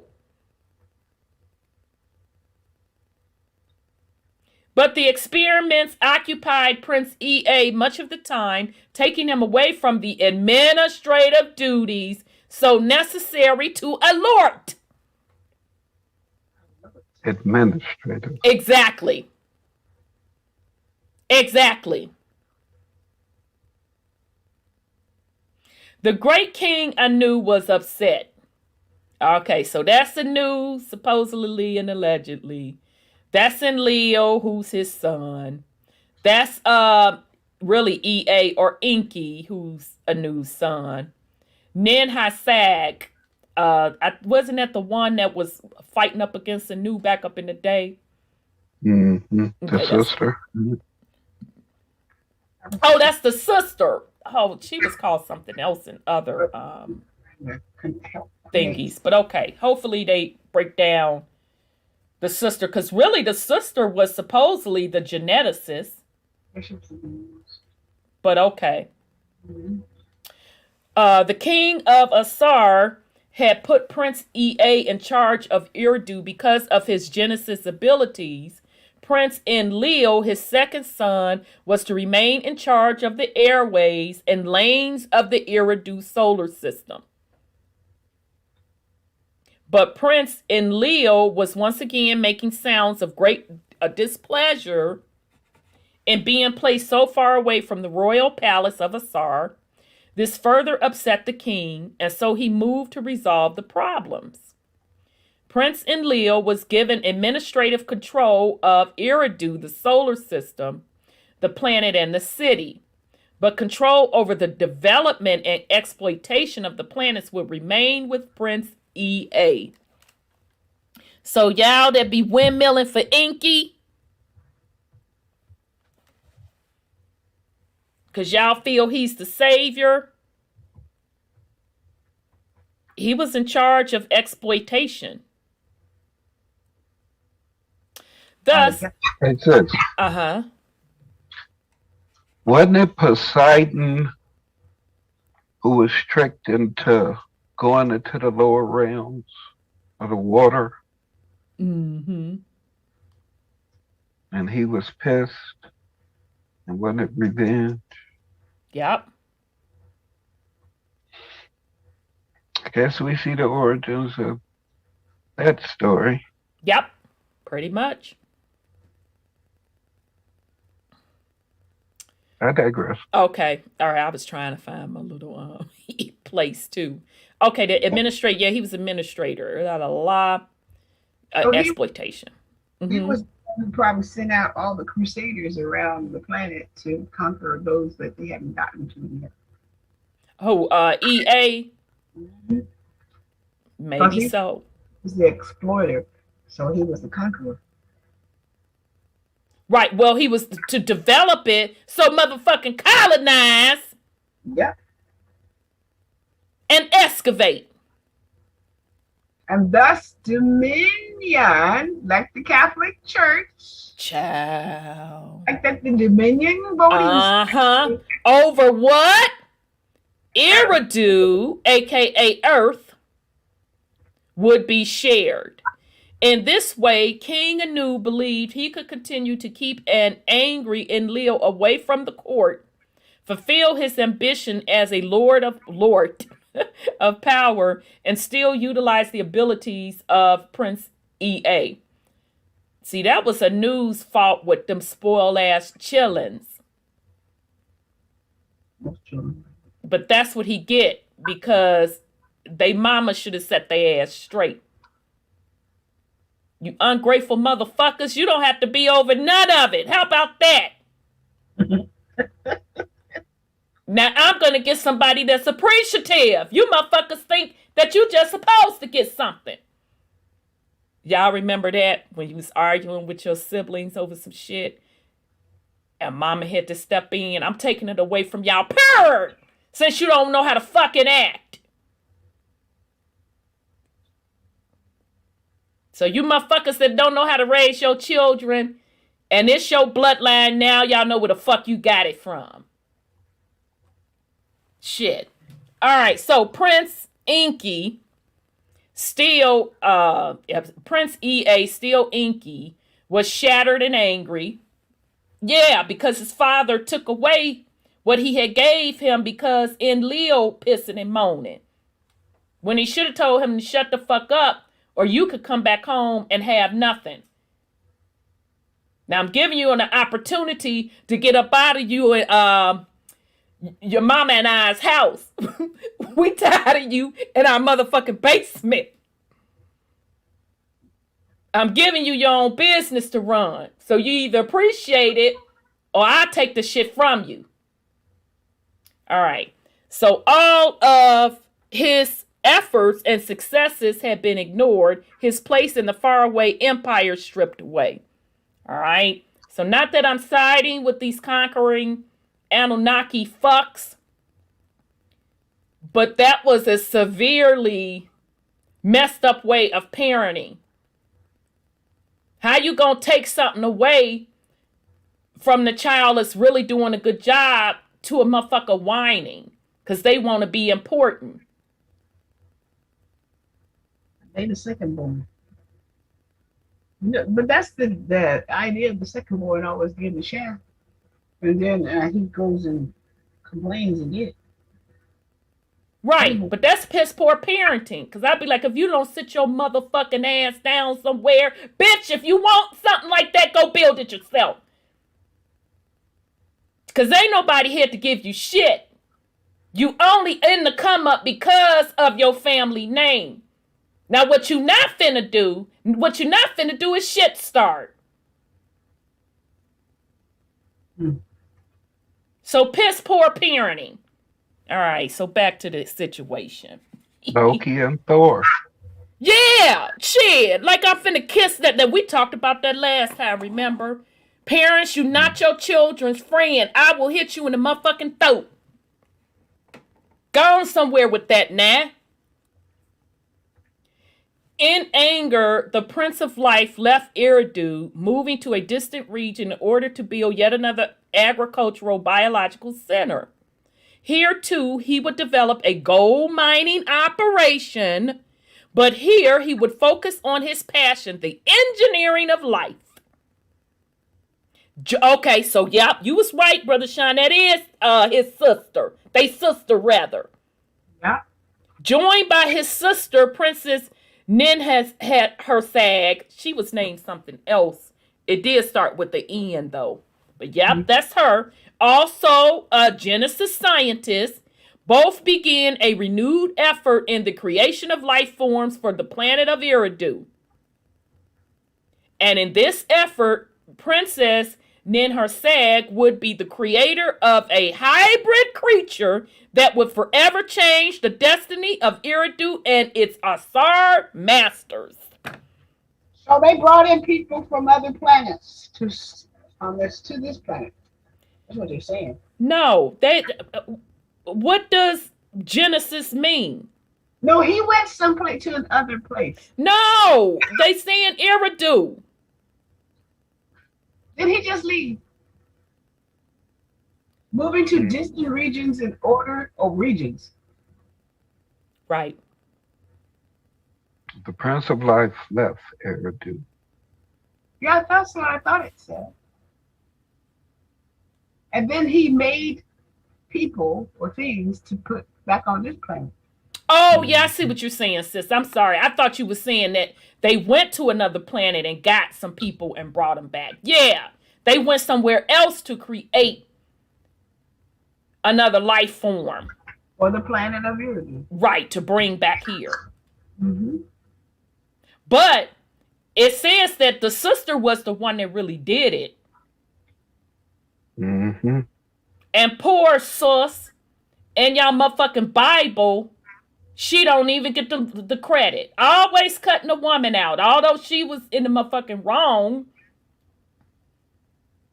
All of they stinking asses in the wrong, but I'm just pointing it out. Yeah, he left it. But she was the one that created the Garden of Eden hybrid. Mm-hmm. In the meantime, Prince Enlil would use his own skills to streamline. Yes, Sis Flame, throw a rest in peace. I hit you in the throat. Right. I'll fuck a kid up. Didn't I tell your short ass you couldn't have no milk and cookie? Yeah, rest in peace, Bernie. Baby, he had me out. But that's how it be. Shit, how you gonna let a toddler? But that's, you know, that's what happens when parents, you want to sit up. Like I told y'all the story of my friend. Look me in the eyes. Fuck all of that. Shit. Come on now. Who's the parent?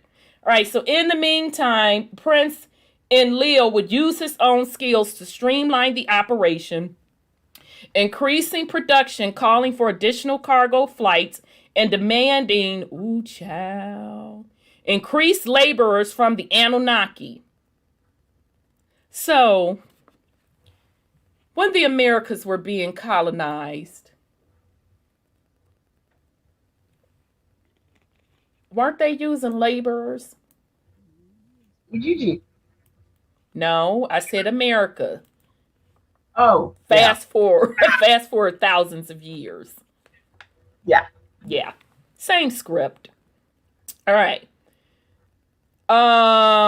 Increased laborers from the Anunnaki. Prince Enlil produced greater quantities of ore for less cost and in shorter time. This pleased great King Anu greatly. But the demand for higher production stressed the worker Anunnaki to the breaking point. So the white slaves that was brought over, it's really laborers that were literally worked to death. Same They script. complained. Huh? Yep, they complained. Nobody gave no fucks. No fucks was given. There's a place in South Africa that was buried under brush, and they said that was where they were. So what was I studying? I studied so much stuff. They were making people at that place, and it's a big place. It's like a laboratory or something that we're using in South Africa to make people. Ciao. All right. Fueled by the isolation and the distance from loved ones, the anger of the Anunnaki became a work stoppage, a strike. When threatened with punishment, a group of Anunnaki attacked the palace of Enlil itself. His life threatened. Prince Enlil immediately called on Anu to descend to the faraway kingdom. Angrily, the king responded to the call from Eridu. Both Prince Enlil and the Anunnaki demanded an audience with the king. But that's your motherfucking fault, Anu. Because you should have told Enlil to go on and sit the fuck down somewhere. Piss poor parenting. But anyhow, the angry laborers asked for the immediate removal of Prince Enlil. Even the prince himself asked to be removed. His desire was to return to the faraway royal high court of Asar. Quietly yet firmly, Lord Prince EA, which is Inky, added his voice to the request for the reassignment of his brother. Again, faced with a serious situation, King Anu was forced to make his way to the troubled outpost. Piss poor parenting. Arriving in the palace of Eridu, Anu immediately held a hearing for the purpose of resolution of the situation. What motherfucking hearing you need? You the parent. Well, he put his kids to work, and he should have probably, on the workforce part. I think that's what the problem is. They're not used to working. What do you think? Yeah. But that's the parents' motherfucking fault. That's true. That's the parents' fault. Because they didn't prepare, and their, sons. They didn't prepare their sons To be workers. They made him print. They called him a prince, but they put him to work as an administrator. And he's still holding their motherfucking hands. And let's be clear, it wasn't like it was both sons. No. And now, again, I'm not agreeing with these conquering motherfuckers. I'm just pointing out piss poor ass parenting. Yeah. I wonder where the palace was at. Yeah, that is interesting. Far away, yeah. No, I say arriving in the palace of Eridu. Right. You know, they Just have wondering what it was. Well, some say, I think it was the Lost Book of Inky, Yeah. that it was somewhere in South Africa. Remember they had the one up there in not Libya, was it not Libya, but the other one. Where they had that landing pad Yeah. Yep. for their space shuttle to land on. Right. That was up in near Saudi or someplace. Yeah. I think Iraq. all of that came out of the Lost Book of Iraq. Inkley. Or Okay, Iraq, Iraq. Brother Sean. I think it is because they found that Stargate Stargate over there. Yep. after they killed Saddam. Yep. Which that's where I think when they're talking about like the round ball, different planets, I think they're jumping through stargates to get to them other dimensions. All right. So the voices were loud and angry. Everyone presented his case for the return of Prince Enlil to the court of Asar. No one asked for his continued rule. When the voices were finally quiet, the wishes of every member of the assembly was clear. Enlil must go. His shit started ass. Everyone turned to the king. He sat in silence. He made no movement. He was sorely troubled. He had hoped the Lord Prince Enlil could somehow be kept in Eridu. The great and wise Anu found himself needing a solution. That's on you, Anu, because you should have brought your wife down there. That shit would have been solved. Get your motherfucking ass on this craft with your shit starting ass. Down there, didn't they? That would have been the end of that. But ain't he the all-seeing, all-knowing? Child, he can't even handle them chillings. Boys. And let the shit starting, son.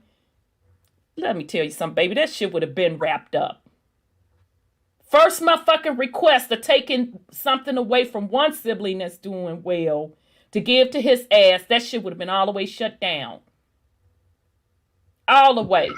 Don't give a fuck if you don't like it or none of that. Get your ass on this ship. You out of here. All right. Seeing his opportunity, Prince EA stepped forward. With Princess Ninharsag at his side, the prince proposed to his father and the assembly a simple solution. Within the life centers, he and the princess had engineered many hybrids for use in labor in the fields. By utilizing genetic substances from the Asar people. Child. You know, this is maybe why they're all stepping up right now for the upgrade with the coochie coochie. Because they seem to not be really worried about it. They worried. That's why they taken it. Exactly. Exactly. They're worried about something because they need to be upgraded for some reason. No, they just worried about Don. I agree. I agree. Because remember them ley lines that they were controlling. I don't think they're controlling them anymore.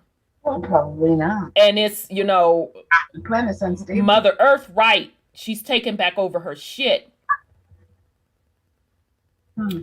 By utilizing genetic substances, the people themselves and the genetic materials of Eridu beast, hybrid creatures. Child, what they mean by Eridu beast? I mean, Gorillas. It ain't the indigenous people. Child, they wrong as fuck for this. But remember they said that they was created from the cat, red dog, or whatever, the whole Right. Yakub thing. Right. Hybrid creatures of half Asar blood were created. The creatures retain their natural strengths, but also gain significant intelligence to understand commands. Okay, so I also wanted to point out, you all, remember, there were multiple creations. Mm-hmm. Nothing. The earlier success of the HN lizard hybrid worker in the underground mines proved the worth of such an experiment. Okay, so they pretty much backed up what I just said, huh? A hybrid lizard. Uh-huh. Now, what do? Shift shape, and they lizards with a reptilian brain. And there is a lizard underground, they say, that's very dangerous because they take over the brain of the human. I heard that lately. And so that may be the lizard they used. Oh, man, deep H2O. That's deep. Some can't tell a peach from an apricot. Decode that. I'll wait. So in other words, they can't tell them genetics apart. They use fish and dogs. Which, by the way, if you just want to look at the gardening world, that's where, same concept with the hybrid plants. Okay, you know what I'm talking about. When a plant is hybrid, it's really crossbred with something else. And it's never really as strong as the original plant. Mm-hmm. And it's susceptible to dis-ease. So that's why if you try to replant, let's say a tomato bought up out the store, which like 99.9% of them are hybrid tomatoes, you are not guaranteed to get the same type of tomato to come up out the ground. All right. Oh, shoot, where am I at? Other fabricated beasts. Thank you. Other fabricated beasts successful in specialized tasks only were the Sempter, damn y'all, a half horse. What's the damn half horse y'all called? Y'all remember? Sagittarius, isn't it? It's a centaur, eh? Scimitar. Oh, Scimitar. Is that the name of the half horse? Yeah, that's the one at the what's it? The island, what's it called? Near Greece, the Centaur, where he was underground and he was fighting everybody and eating up everybody. Half a SAR hybrid capable of carrying burdens long distances, and the power Minotaur, a half bull, It's half a It's Minotaur. Minotaur. Minotaur. Mm-hmm. Damn. Centaur and Minotaur. A half bull, half a SAR being with a capability of phenomenal feats of strength. Now, y'all remember when I showed Minotaur? Okay, thank y'all. So I don't know the motherfucking creatures' names. I know they little look. I don't know their official names. But y'all remember, and this was y'all that's been rocking with us for years. Remember when I showed that, and I'll have it for you next week. I got to go dig it back up. Remember when I showed y'all that ancient map? Mm-hmm. Didn't that ancient map have them creatures on there in that motherfucking African area? Yep. Oh, okay, then. Minotaur was on Greece and Crete, the Crete. That's still over there. Yeah, I'm gonna dig up that map. I have it for y'all next week. All right. Half a star being with the capability, the success of the hybrids had encouraged Prince EA and Princess Ninhursag to attempt yet another untried combination, one which would resolve the difficulty at hand. Shit, they making me scratch. King Anu set forward in his throne the possibility of a hybrid beast as a solution to his problems was intriguing. Prince EA, seeing the interest of the king, turned to an awaiting Princess Ninhursag. He motioned to her. She made a gesture in the hallway. The show was about to begin. All right, y'all, so we gonna stop there. None. That was crazy. Yeah, I'm gonna pull that map too. I gotta remember to pull that map. So I'll show y'all. The other sister was Nana or something. What other sister? The other girl that was there. It's only one woman there. No, not on this one in Lost Book of English. I think that's the same sister. Her name is just different. Yeah. In the Lost Book. That's why I was like, that's why I thought it was somebody else, because her name was different in the Lost Book of Inky, but it still started with that N-I. Mm-hmm. But it's the same sister. The geneticist. All right, so with that said, Sis Sandra, you have any last words? This stuff is family so bizarrely real that it's just interesting that now they're trying to tell the world about this kind of stuff that went down on this planet. So I'm just listening to all they tales of what's going to happen to everybody and where they're going to maintain this era do they got. So gives me a headache just thinking about it. Child, it's a lot. I know. But thank you everybody for going along with this ride. We're learning a lot about what they're trying to disclose to the world. And it's a big disclosure going on. Yeah, Deep H2O, they keep telling us. Yeah. Yep. So have a good evening, everyone. Indeed. Brother Sean, you have any last words for the family? Well,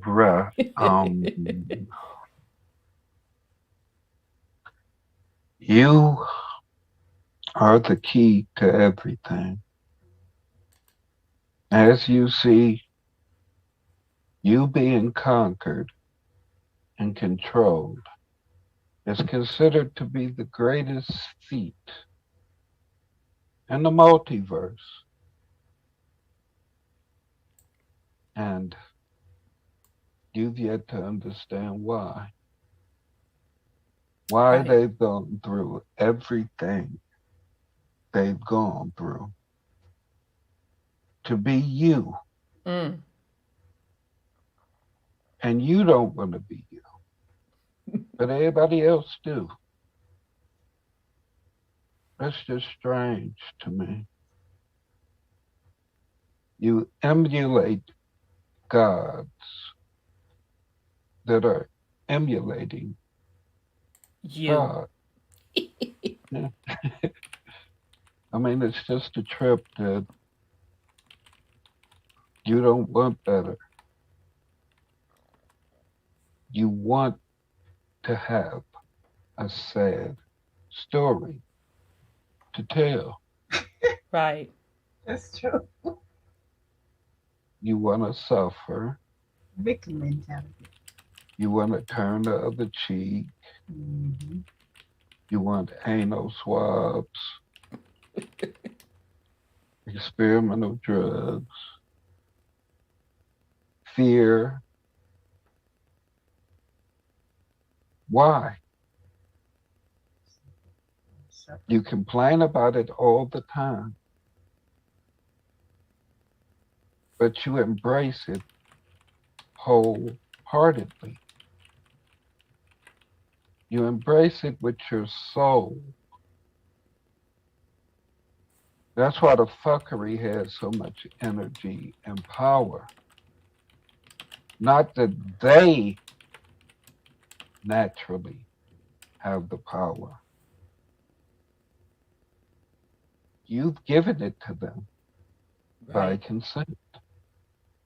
You feed them on every level of the matrix and rabbit hole that they've created willingly. But y'all blame us because we don't consent. Right. And ain't gonna consent. Right. So who's actually the agents? Who's actually the traitors? We're about Mama. We're about the indigenous peoples that everybody else keeps ignoring. They say indigenous peoples. Y'all say everything else. Y'all want to be everything else. I understand about the tribal affiliations or clan affiliations that we've become accustomed to.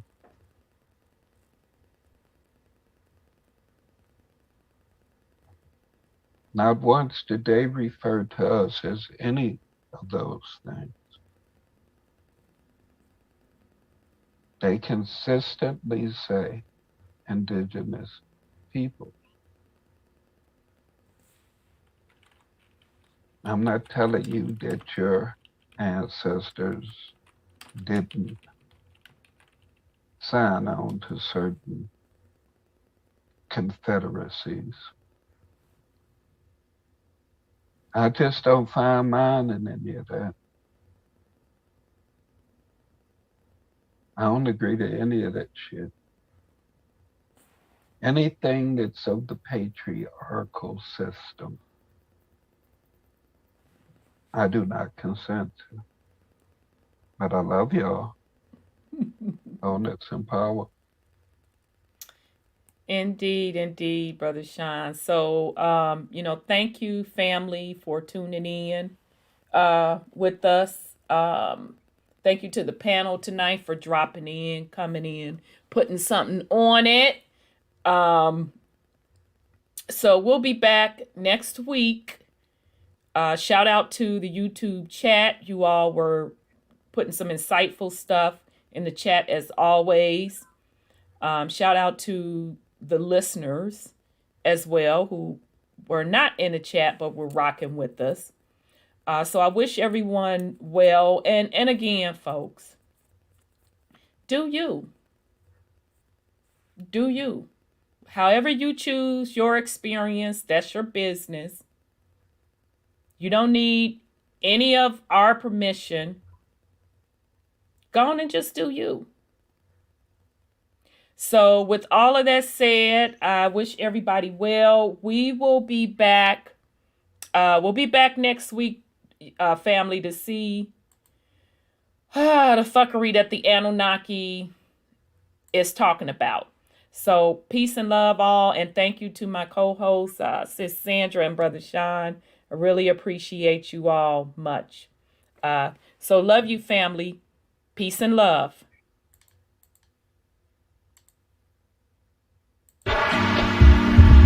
We are in the age of truth, freedom, love, prosperity, abundance, and peace.